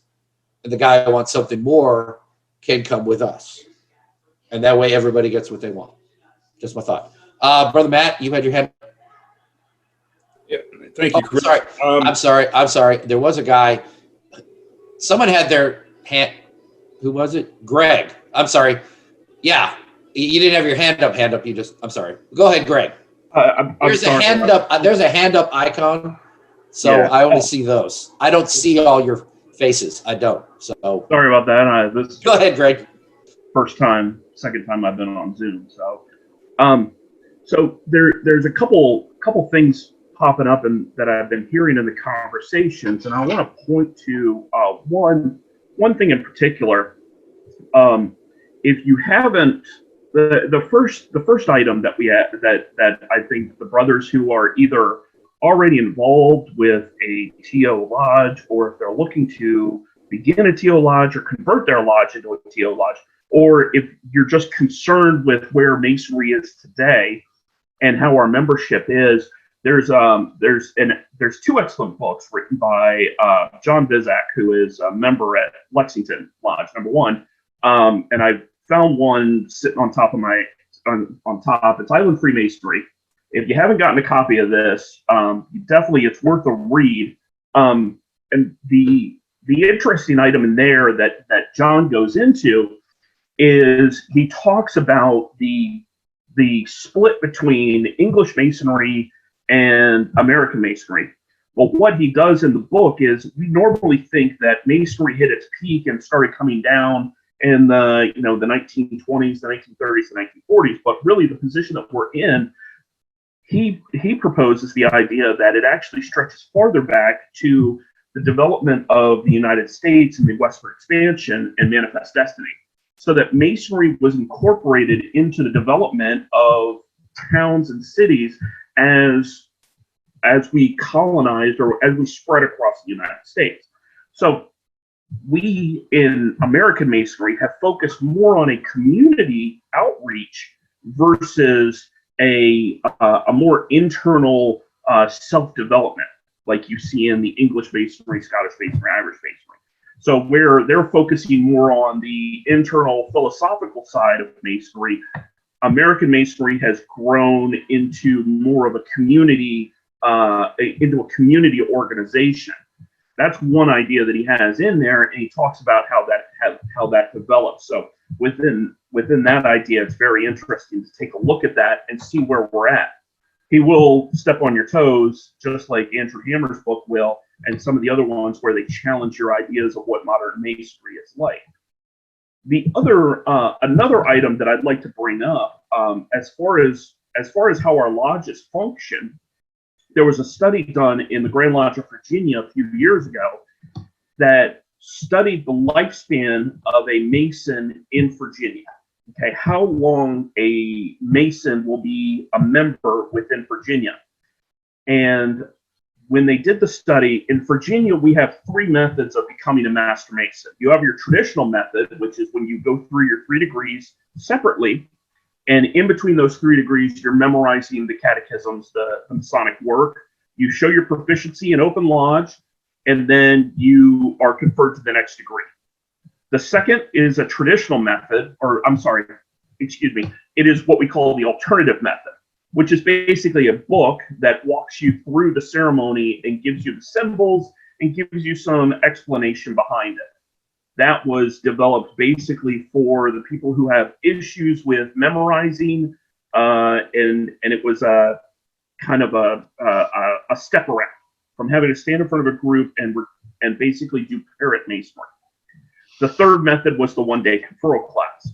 Now, in that study that they did, and this was a justification that the Grand Lodge used a few years ago trying to defend the one-day conferral class that a lot of people were pushing back against, was the lifespan of a Mason in Virginia is 3 years across all 3 of those methods. So the 3 methods, it didn't matter if you were a one-day Mason, a alternative Mason, or a traditional Mason. It was 3 years. In other states that I've talked to, they focused on the idea of, the one-day Masons. Those guys, they come, they get their degrees, and then they disappear, and then they never come back. But it was all 3 methods were the issue there. They were all at 30%. The retention was so low, it didn't matter. And what that goes back to is what type of experience we're having within our lodge. So there's the idea there, is that we have to concentrate on what type of experience we want to have within our lodges, and that's where this traditional observant lodge or these heritage lodges or observant lodges have really developed, because the focus is making an experience, and it makes it more exciting to come to lodge than to sit at home and watch TV that night. Thank you, brother. I need to move along, but I appreciate it. Yeah. I want to try to get to more of my questions. So we are spending a lot of time on each topic, and I appreciate it, but I did want to at least touch on some other things, but I'll go through those with their hands up real quick. Brother Matt, go ahead. Thank you. I'll just make it brief. And Greg really mentioned something that I was going to bring up, and that was Dr. John Bizak's book, Island Freemasonry. And that's exactly it. A lodge should be a destination. So in any Grand Lodge jurisdiction, you have some lodges that are destination lodges, and other lodges. What happens when you form one of these lodges, whether it be observant lodge or just a lodge that is excellent in their ritual, excellent in their education and everything they do, that has an effect of bleeding over to other lodges. As brothers visit, they take bits and pieces back to their home lodges, and so these lodges. Even an observant lodge, you may have brothers visit who are not really interested in being a member of an observant lodge, but they may see something that really strikes something with them, and they take that back to their lodge. And so lodges, surrounding lodges, grow and raise their standards based on the observant lodges or these lodges of excellence that are really doing quality work. And one thing that you'll see with these lodges, whether they be observant lodges or not, the lodges that are really doing quality work, they're having quality education, quality ritual. These are not the lodges that are concerned with growing membership. They're concerned with quality over quantity. And that's really where we should be as Masonry. We should be looking at the quality of who we're letting in the West Gate, not the quantity just to keep lights on. I think Grand Lodges care more about quantity. Yes, I think the Grand Lodge cares more about quantity to continue to fund what they are doing rather than quality. And to be honest, and I'll go out on a limb here. Anybody from Grand Lodge here? Anyone? No? Okay. I won't tell Grand Lodge is, well, if anyone does, I know it's you. Grand Lodge wants to perpetuate the budget they have, so the Grand Down of Communication, they can spend a lot of our money on things that we don't particularly benefit from. If, as I said, in Ocean View, for example, and I don't think my lodge is necessarily bad, but they are kind of in the standard mode. If we have 200 members who pay $150 in dues, and we want to shrink that to 30 members who pay $250 in dues, and we meet the needs of everyone, we're fine with it. But if that is less money and less members for Grand Lodge, they will have a problem with it. So it is what it is. Brother Ade, please, you had your hand up and unmute. Yeah, thank you, Chris, and thank you for the talk today. So I just want to share my experience. Now, my mother lodge is warranted under the United Grand Lodge of England, and I'm a member of lodge in Ontario, Toronto. I live in Canada.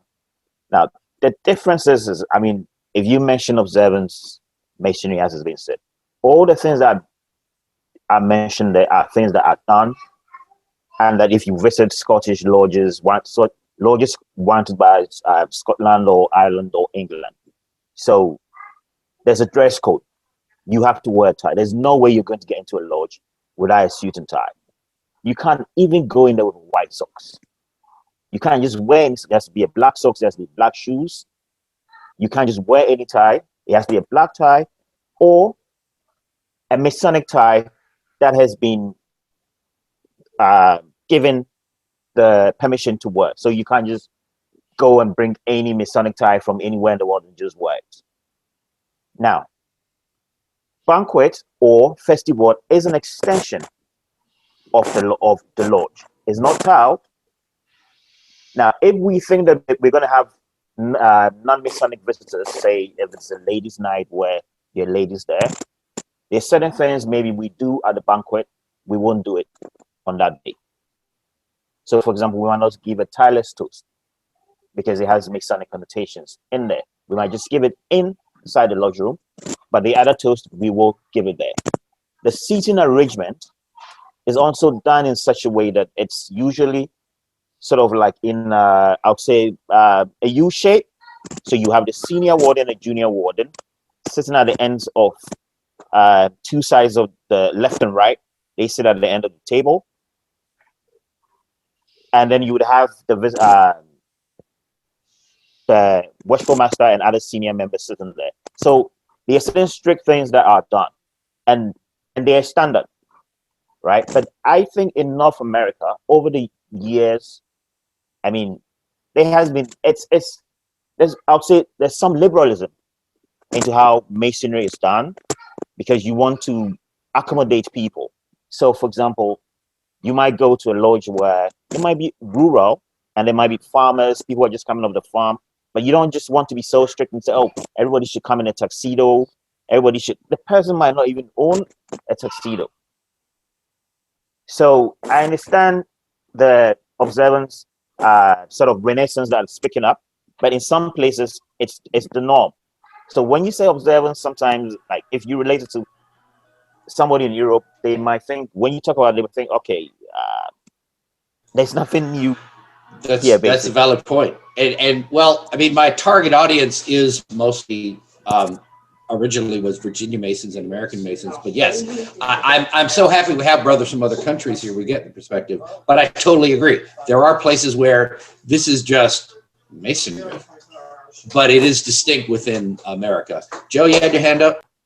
Thanks, Brother Ade, for that. I was actually going to touch on that as well. Another name for what's called observant Masonry in America is European concept. Masonry. So it really dovetails to a lot of the things that are old hat for you, right? But I wanted to touch on something for the guys that are members of TO lodges. Because James, I think you brought it up. I think my personal experience has been it normally looks like it's easier to just cut bait and start a new lodge than to try to convert a lodge that's has its current membership, or take a dying lodge and reinvigorate it in the observant style. I mean, what is everybody's thoughts on that? Is it easier to start? Me, Joe, I do have a lot of questions, and I want to try and get through them, and you're kind of jumping ahead, if that's okay. Oh, I didn't have your list of questions there. I know. Well, I like surprising people, but I do want to at least get some of these in, and I appreciate everybody speaking at length, and this has been wonderful, but I wanted to try and cover the whole scope in this one meeting. So I'm going to ask you all to kind of be short in your answers, and maybe, I love the fact that y'all say, well, let me add to that, but we're going to be here for hours and hours. I don't mind, but I want to at least kind of cover at least all the big questions I had in mind so everybody gets the full picture. So I'm going to ask us to kind of shorten our answers a little bit, and then if we want to expand on it later, if we have time, we can. But I'm going to go to Neil and say, do you use incense in your lodge? At this time, we do not. We've had some discussions about it. There are lots of observant lodges that do use incense to add to the atmosphere to help to create a special experience, a sense of awe.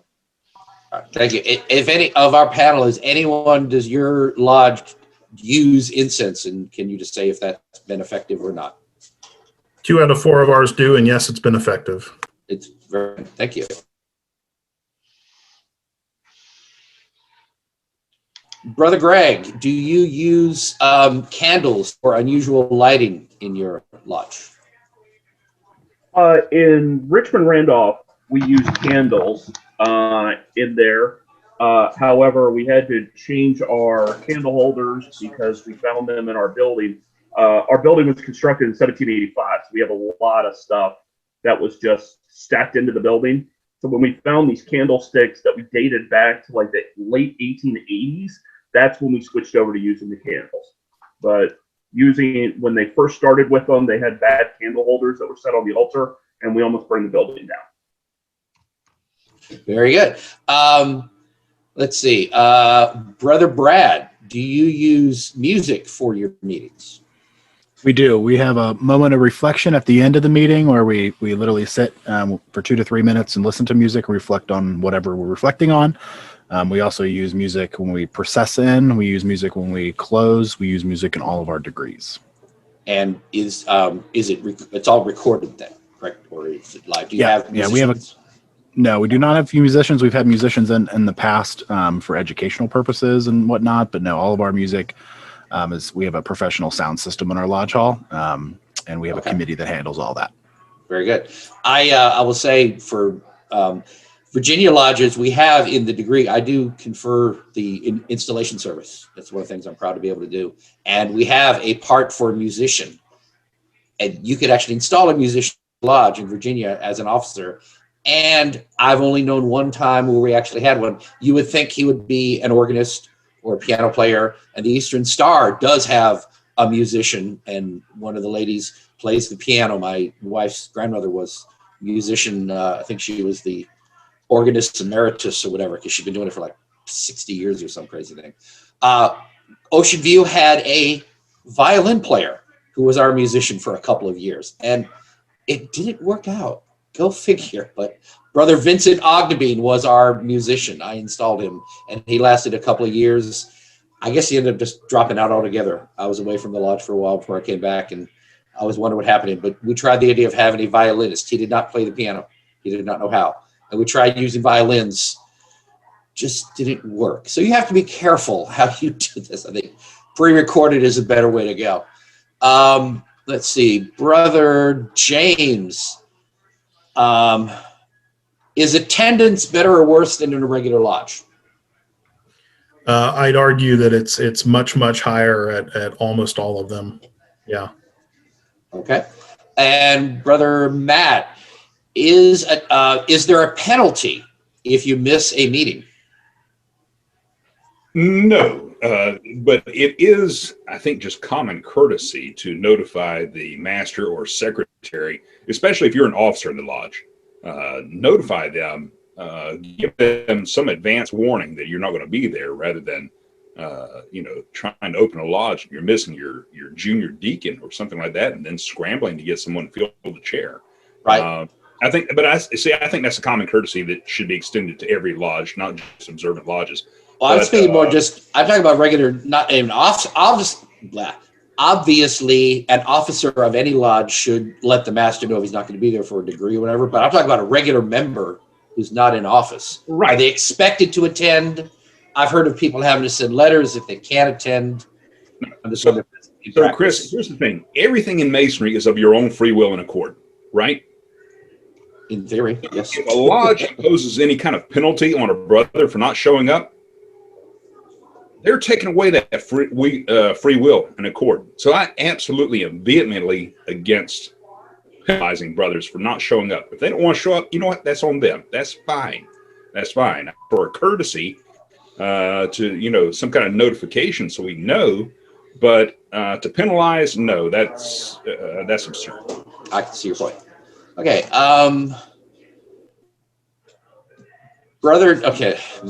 Let me see who to ask here. Brother Neil, Brother Neil was a member or is a member of a TO lodge, and it was chartered as a new lodge. Is that correct? And can you talk a little bit about how did that come? I'll kind of combine a couple questions. Did you vote? Did you come from several lodges, or was it one lodge decided to go a new direction? Or briefly, how did that come about? So it was started by a brother in the town of Stratford, where our lodge is located, and he had become aware of the observant Masonry movement and the Masonic Restoration Foundation, and started having discussion groups with some local Masons in Stratford. Then they talked about it, and it expanded out and expanded out. And I said earlier, I was invited to that group by our now Grand Master. I live an hour away from Stratford, and we had a discussion group for a couple of years where we delved into all kinds of different Masonic topics. And then we said, we need more than this. We think we want to form an observant lodge. So here in Ontario, we formed a club. We started having meetings with minutes, decided what we wanted to do, petitioned our Grand Lodge for dispensation to hold meetings, and had to contact all of the lodges in our district to receive their approval or disapproval and submit that to Grand Lodge. And then the Grand Master gave us dispensation, and we operated under dispensation for 1 year. And after the year under dispensation, he granted us a charter, and we became a fully fledged lodge. Thank you. Brother Joe, now, are you a member of a Traditional Observance Lodge, or simply one that's moving in that direction? 2 of them. Okay. Which ones are they? Well, so BBF number 15 in DC is an observant style lodge. They're still listed on the MRF website. And then my lodge in Massachusetts practices some TO tenets, like having a chamber of reflection and things like that. Yeah, none in Virginia. Okay.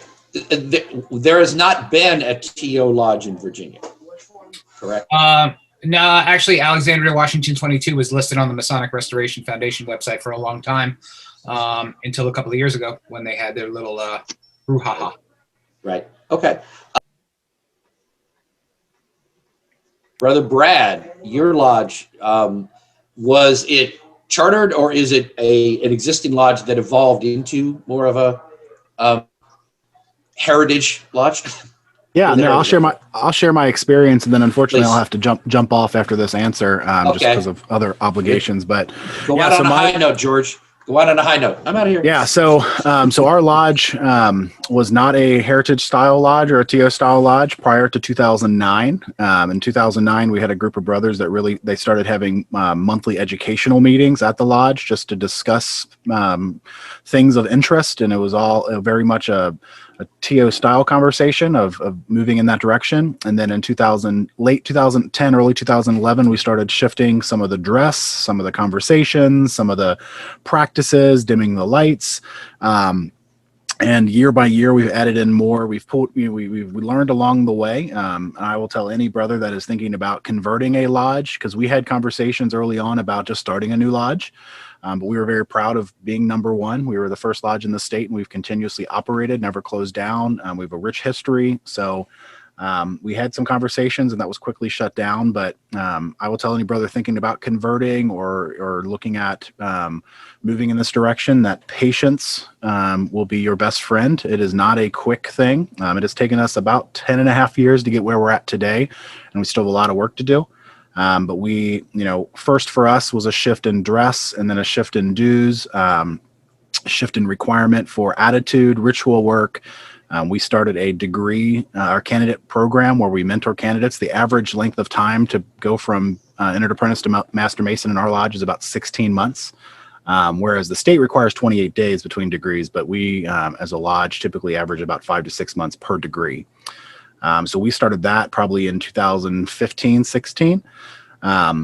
And we've seen almost an 80% retention rate in brothers after 5 years going through that program. So for us, it has been a shift. We've converted, I wouldn't say a bad lodge, a struggling lodge by any means, but we were very stagnant and complacent with the masonry that we practiced. And so we shifted that, and we still have a lot of work to do, and we're learning as we go. But yeah, we converted our lodge from what I would say regular style Freemasonry to a heritage style. We have, again, moments of reflection. We use candles. We have the star, we have a projector that shoots stars on the screen. Our lights are dimmed. We have a moment of reflection, a chain of union at every meeting. Again, our proper dress, our dues. We have a reflection room, not a chamber of reflection, just because of some Grand Lodge hiccups, but we have a reflection room where brothers give their testament. But, for us, our focus is proper ritual and having the experience and culture for our brothers. And to answer one of your questions earlier that I was just wanted to jump in on, we have seen significant increases in membership at our meetings from moving in this direction. We typically average pre-COVID about 50 guys at our meeting. Probably 30 of those are members, 20 are visitors, just to come and experience it. So, Thank you. And Brother James, your lodge was formed as a TO lodge, or did it evolve from that is a regular lodge? So first I want to point out that there isn't one example of what a TO lodge looks like. And, of course. I've explicitly said it, but it's very much a spectrum. So we have European Concept Lodge at Vitruvian. We have, what we're trying to form as a TO lodge at Pentalpho, where I'm the senior warden. And it's been a process where the lodge almost folded, and we stepped in and we had an opportunity to make it. That being said, I'm in the process of helping to form another lodge in Indiana, the Lodge of St. Andrew, that will be a TO lodge or more observant lodge from the start. So let me ask you, have you gotten pushback from Grand Lodge on the changes you've tried to make with your lodges? Not from Grand Lodge, not from Grand Lodge officers. I'd say that there's individual brothers in district level positions and elsewhere that aren't a fan of it. And it's usually, they've heard that, those guys, they're hoity-toity. And that kept me away from some of these lodges for a long time, but they were the most brotherly brothers I've met. And actually, we have a few Grand Lodge officers in a few of these lodge as members currently. So, thank you. Brother Matt, I want to touch on something we haven't touched yet. Is appendant bodies in observing the craft? Andrew Hammer's opinion, as I read it, is we don't need no stinking Scottish rite. He generally says that Masonry should be teaching everything you need to know about Masonry, and the whole idea of an appendant body is that the Blue Lodge is not telling the whole story, and if they're not telling the whole story, then the Blue Lodge need to tell the story, and any degree in any other body is not only superfluous, but it's taking your attention away from the Blue Lodge, and that's not good for the Blue Lodge. Is that a correct way of assessing his opinion? And you concur, yes or? and no. Yes and no. I've read his book a few times, and the first time I read it, I thought, man, he's being a little heavy-handed against the appendant bodies, and more especially the shrine. But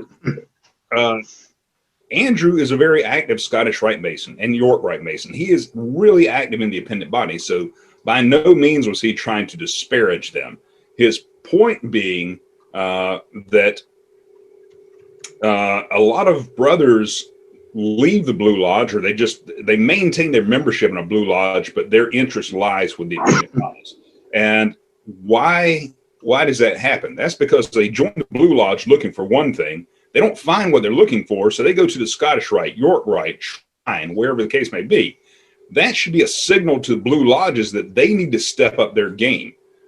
There's nothing wrong with being a member of all these different bodies. I'm a member of a good portion of them myself. But at the end of the day, the Blue Lodge is where Masonry is. That's the heart of Masonry.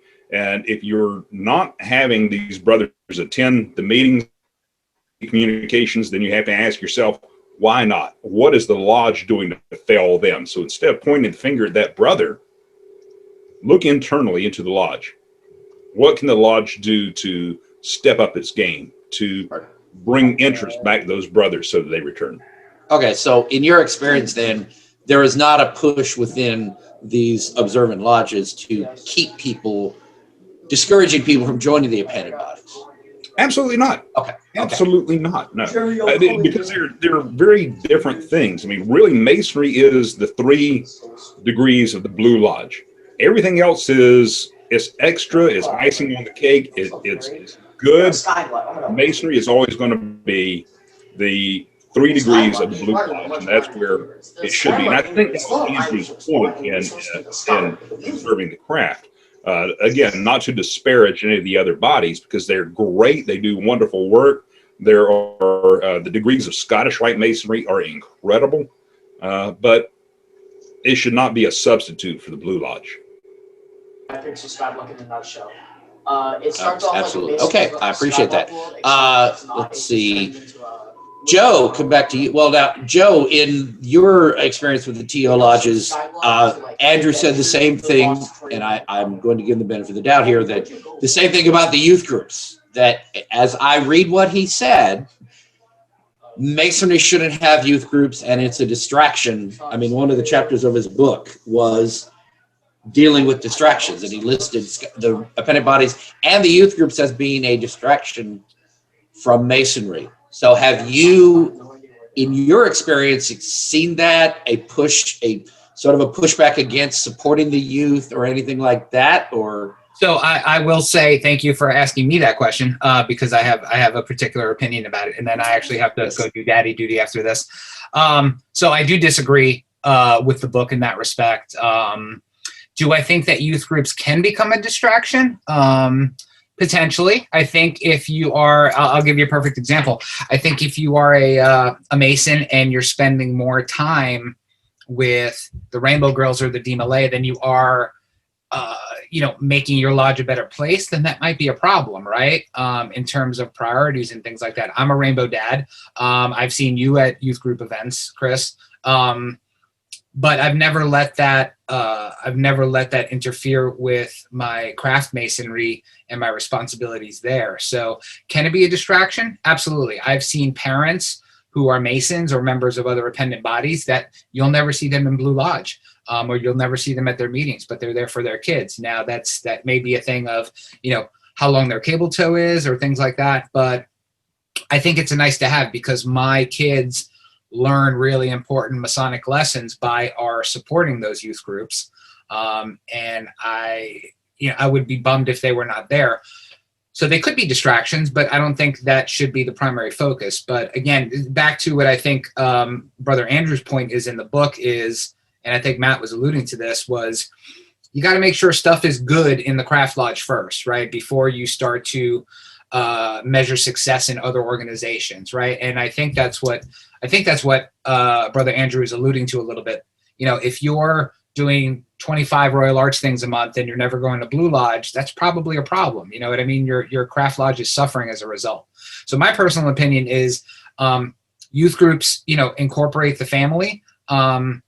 Do I personally think that the family is excluded, either appendant bodies or youth groups by the traditional observance concept? It depends on who you talk to. I don't think it is, because I love that my family is a member of my Masonic experience. But that's me.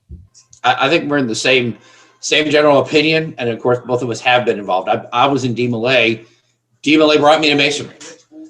Job's Daughters has brought at least half of our past masters in the last 20 years to joining our lodge and becoming a master because their daughter joined Joby's because great grandpa was a Mason or whatever. And guess what? Dad's showing up at every Joby meeting. He starts asking, what's this Masonic thing that's hosting this? And they join Ocean Lodge. So if you don't think that youth groups don't bring people directly into Masonry, they do. It's what brought me in.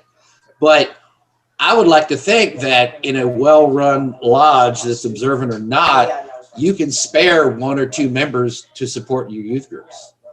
And I don't see it's a case where a youth group could simply having a youth group sponsored by your body is going to be detrimental to the lodge as a whole. It may take away that 1 member for a number of years, and he'll probably get active again in the lodge once his kids have grown up and he's no longer on the board or his focus. But Chris, if you're picking one or the other, then that's a problem, right? There should be, the lodge should be healthy enough to be able to support something like youth group without having to rip away members. You know what I mean?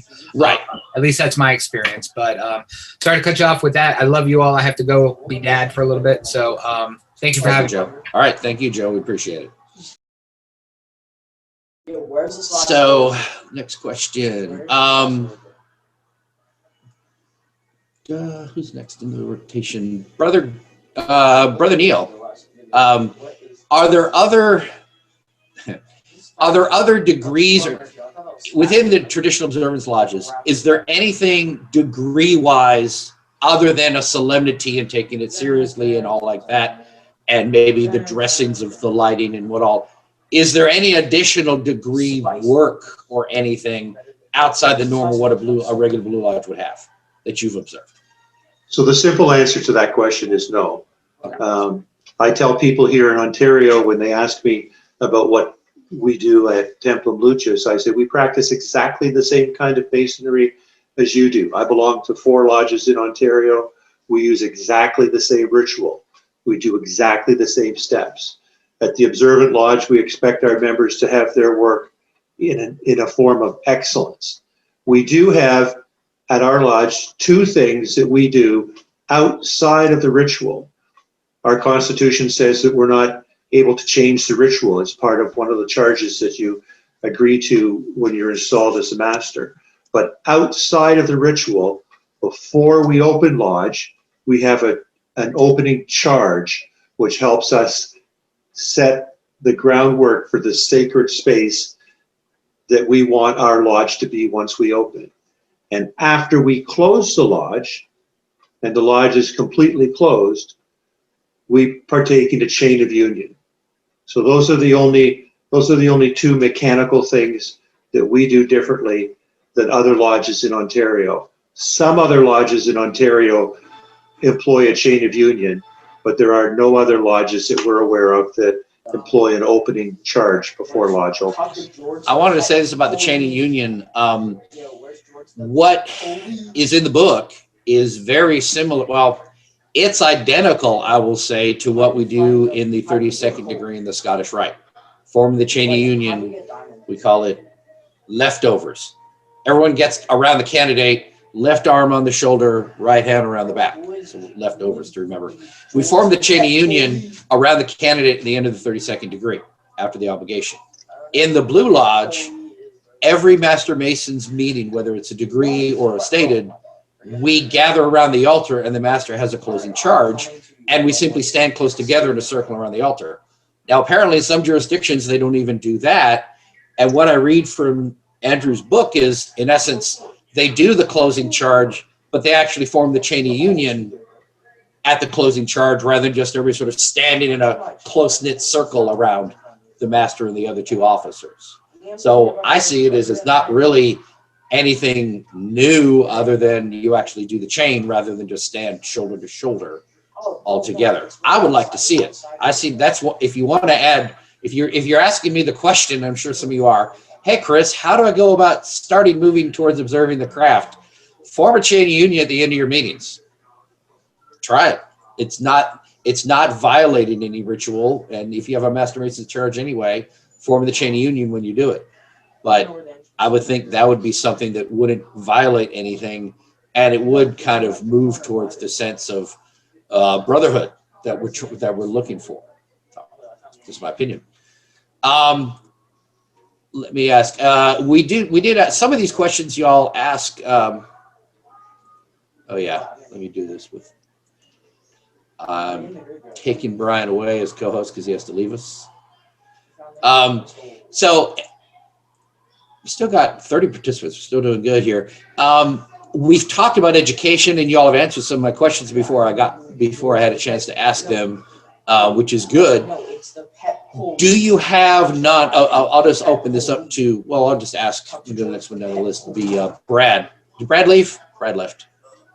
James, do you have non-Masonic speakers at your meetings?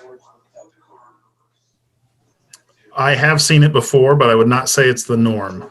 Okay. You do have the ability, well, you're a lodge, so you call on and call off, so you can open up your lodge for a non-Mason to recognize community builder or anything like that. But typically you don't, you stick with Masonic speakers for your education. Yes, and I'd argue that that's probably because of the limited amount of meetings we have where we probably want to see a Masonic subject. But at Pentalpha, we've been talking about, having various manly, the art of manliness, as a rotating topic. Interesting. Have a brother come in and talk about Scotch and whiskey and stuff like that. Oh, of course. And that brings me to my next question. I'm going to ask Brother Matt. Do you serve alcohol at the meetings, or do you have to go somewhere else? Is alcohol involved in your lodge in any way? Oh God, I wish. Oh well. No, it makes some of the meetings go so much smoother. No, that's really a North Carolina thing. Alcohol is not allowed on the premises of a Masonic lodge. If the lodge is being rented out for like a wedding reception or something, yeah, they'll allow that. It has to be in the bylaws of the lodge. They will allow alcohol, but as far as Masonic functions, no. In some jurisdictions, a lot of times the lodge will go from refreshment, from labor to refreshment, take a break and have a couple of drinks, come back, resume the meeting. That's great. Typically what we've done in our lodge is have a dinner beforehand at a restaurant somewhere, have some beers or scotch or brandy or whatever, have a couple of drinks and not get inebriated or anything like that. Just it'll have to be off premises. Okay. Right. Any other? Let's see, brother. I'm starting to lose my speakers, so I'm trying to remember who's still here. Brother James, do you smoke cigars after your meetings? Is that customary? It's funny you should mention it. I wouldn't say it's customary, but it has happened. Yes. Okay. I'll say for Ocean View Lodge, we have what we call the man cave, which is section. We have a 2-story building, and most lodges are typical. You have the lodge room upstairs and the dining hall downstairs. We sectioned off like almost a quarter of the room and put some easy chairs and couches together in a square and call that the man cave. There's a TV. It's only been on like twice since I've been in, but it's there. I guess if kids come and play video games or something. But we'll sit there and smoke cigars after the meeting and talk for hours. We routinely have our Friday night as our stated, and then work nights, and then Wednesday is school. When I was active before COVID, every Wednesday and every Friday, there'd be a reason to go to lodge. And of course, Wednesday is casual dress and it's just school. But we stay there till 11 o'clock or later on a school night, just sitting down, having cigars and discussing things of importance within the lodge and just spending time together. And I get more out of the after the meeting, just sitting around having the cigars than I do in the meeting itself. And it's what makes our lodge popular and has attracted quite a few affiliations because we actually care about fraternizing with each other and having comradeship among the members instead of just go to a meeting and then go home. Brother Steve, you had a question? You had your hand up? Yes, wishful brother Christopher. If I could just backtrack for one moment to Certainly. Neil. Neil, there's two other observant lodges in our jurisdiction. One in Bath, Ontario, I think, and then one in Weston. Now, I haven't been able to make it to either of them, but I have been 2 or 3 times to you and 747, and I was just going to go before the evil virus hit. But are the other two quite similar as far as you know? Thank you, Brother Stephen. Yeah, so I've been to both of those lodges. I've been down to Templum Fidelis in Bath, and for the people here who are not familiar with Ontario, that's maybe about a 2-hour drive east of Toronto, the city of Toronto. I've been down there, and they do things the same as we do. They're a small lodge. I don't think their membership is 25. They actually have in their bylaws that their lodge will not grow past a certain number. They light their lodge room by candlelight, the same as we do. They have a full formal festive board with each meeting as we do. They have education at the festive board and in the meeting as we do. That was my first experience in an observant lodge, and it left me in a sense of awe. The Herodom Lodge, which is the third lodge, observant lodge in Ontario, in West Toronto, is in a little bit of a different situation. They're still operating under dispensation. They received their dispensation from Grand Lodge, and it wasn't very long after that that COVID hit.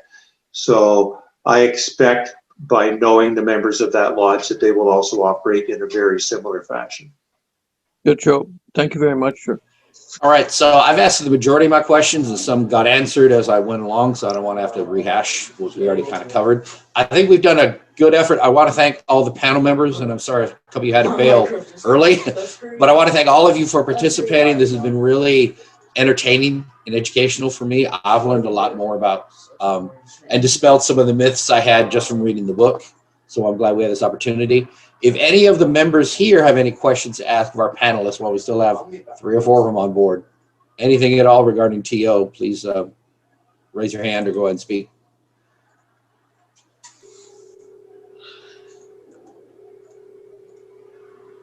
It's your chance. Speak up.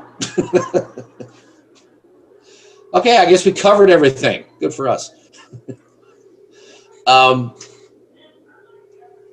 Any other brother, anything to offer? We're coming up on noon, so we've had a good 2 hours here. This has been wonderful. I've enjoyed it. The time has flown by. We've covered a lot.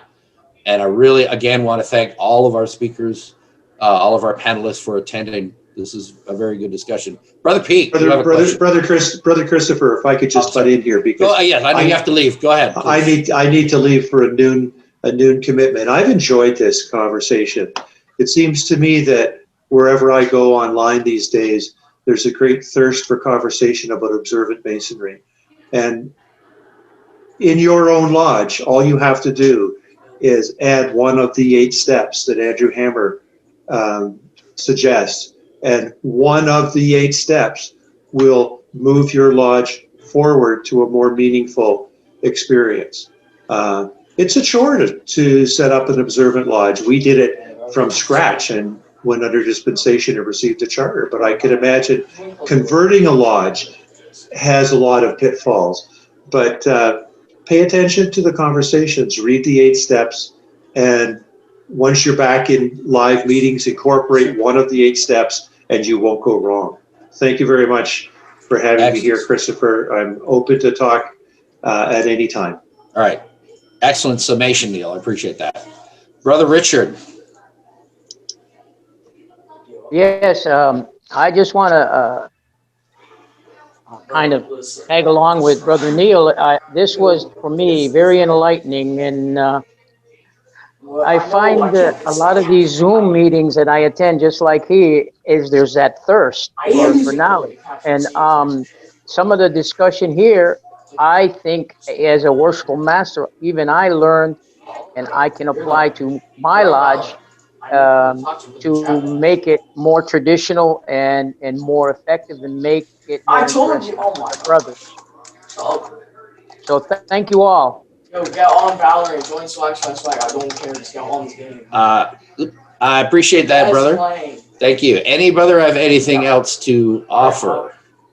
Yeah, I kind of want to echo what was said, but check out the Masonic Restoration Foundation website would be one of the first things I'd tell anyone who's interested. Pick up a copy of Observing the Craft or Island Freemasonry. And again, it all starts with breadcrumbs, right? A lot of these TO lodges, we're here to teach other lodges, hey, you can be a little more, contemplative with how you think about what you're doing in your lodge. And for me, I think that starts in the preparation room with the candidate. So just, go through your lodge experience, and you don't have to convert your entire lodge over to TO or use the label observant, just start doing little things. It can get as granular as, we're going to light the candles in a specific order, maybe east, southwest, or some other order, and it's going to show our dedication to the path of the sun or something like that. We're going to make our candidates wait, attend 2 meetings before they put in a petition, before they're even allowed to, just think about stuff like that.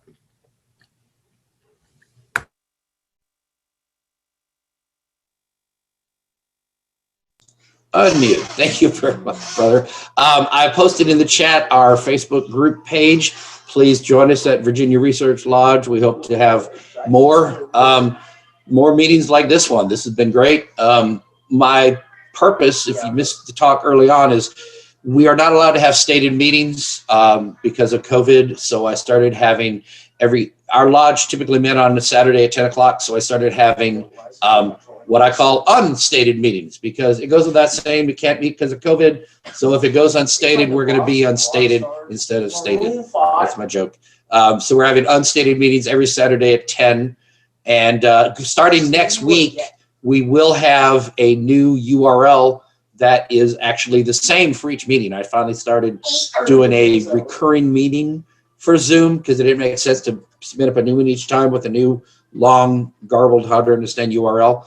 And I've got a tiny URL that I put there, and I'm going to go ahead and add that. It's, let's see, make sure I've got it. I'm going to post it here.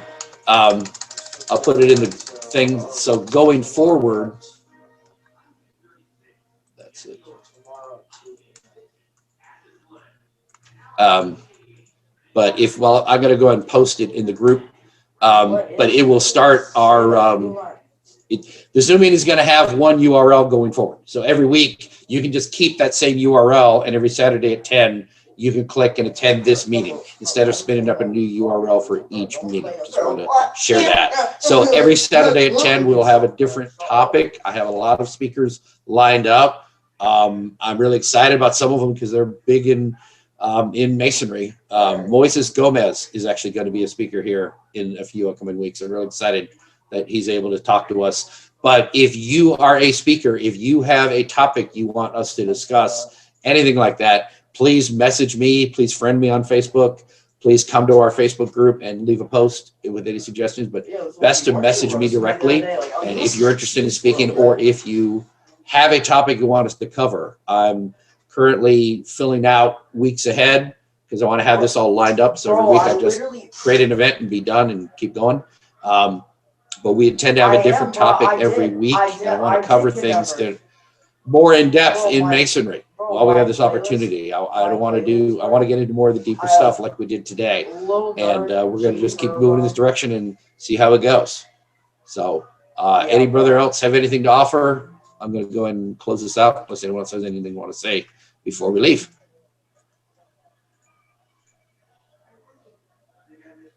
All right.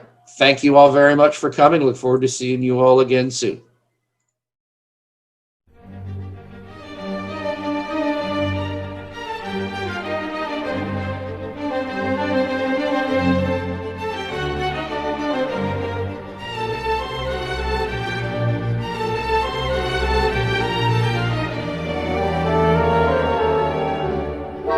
you.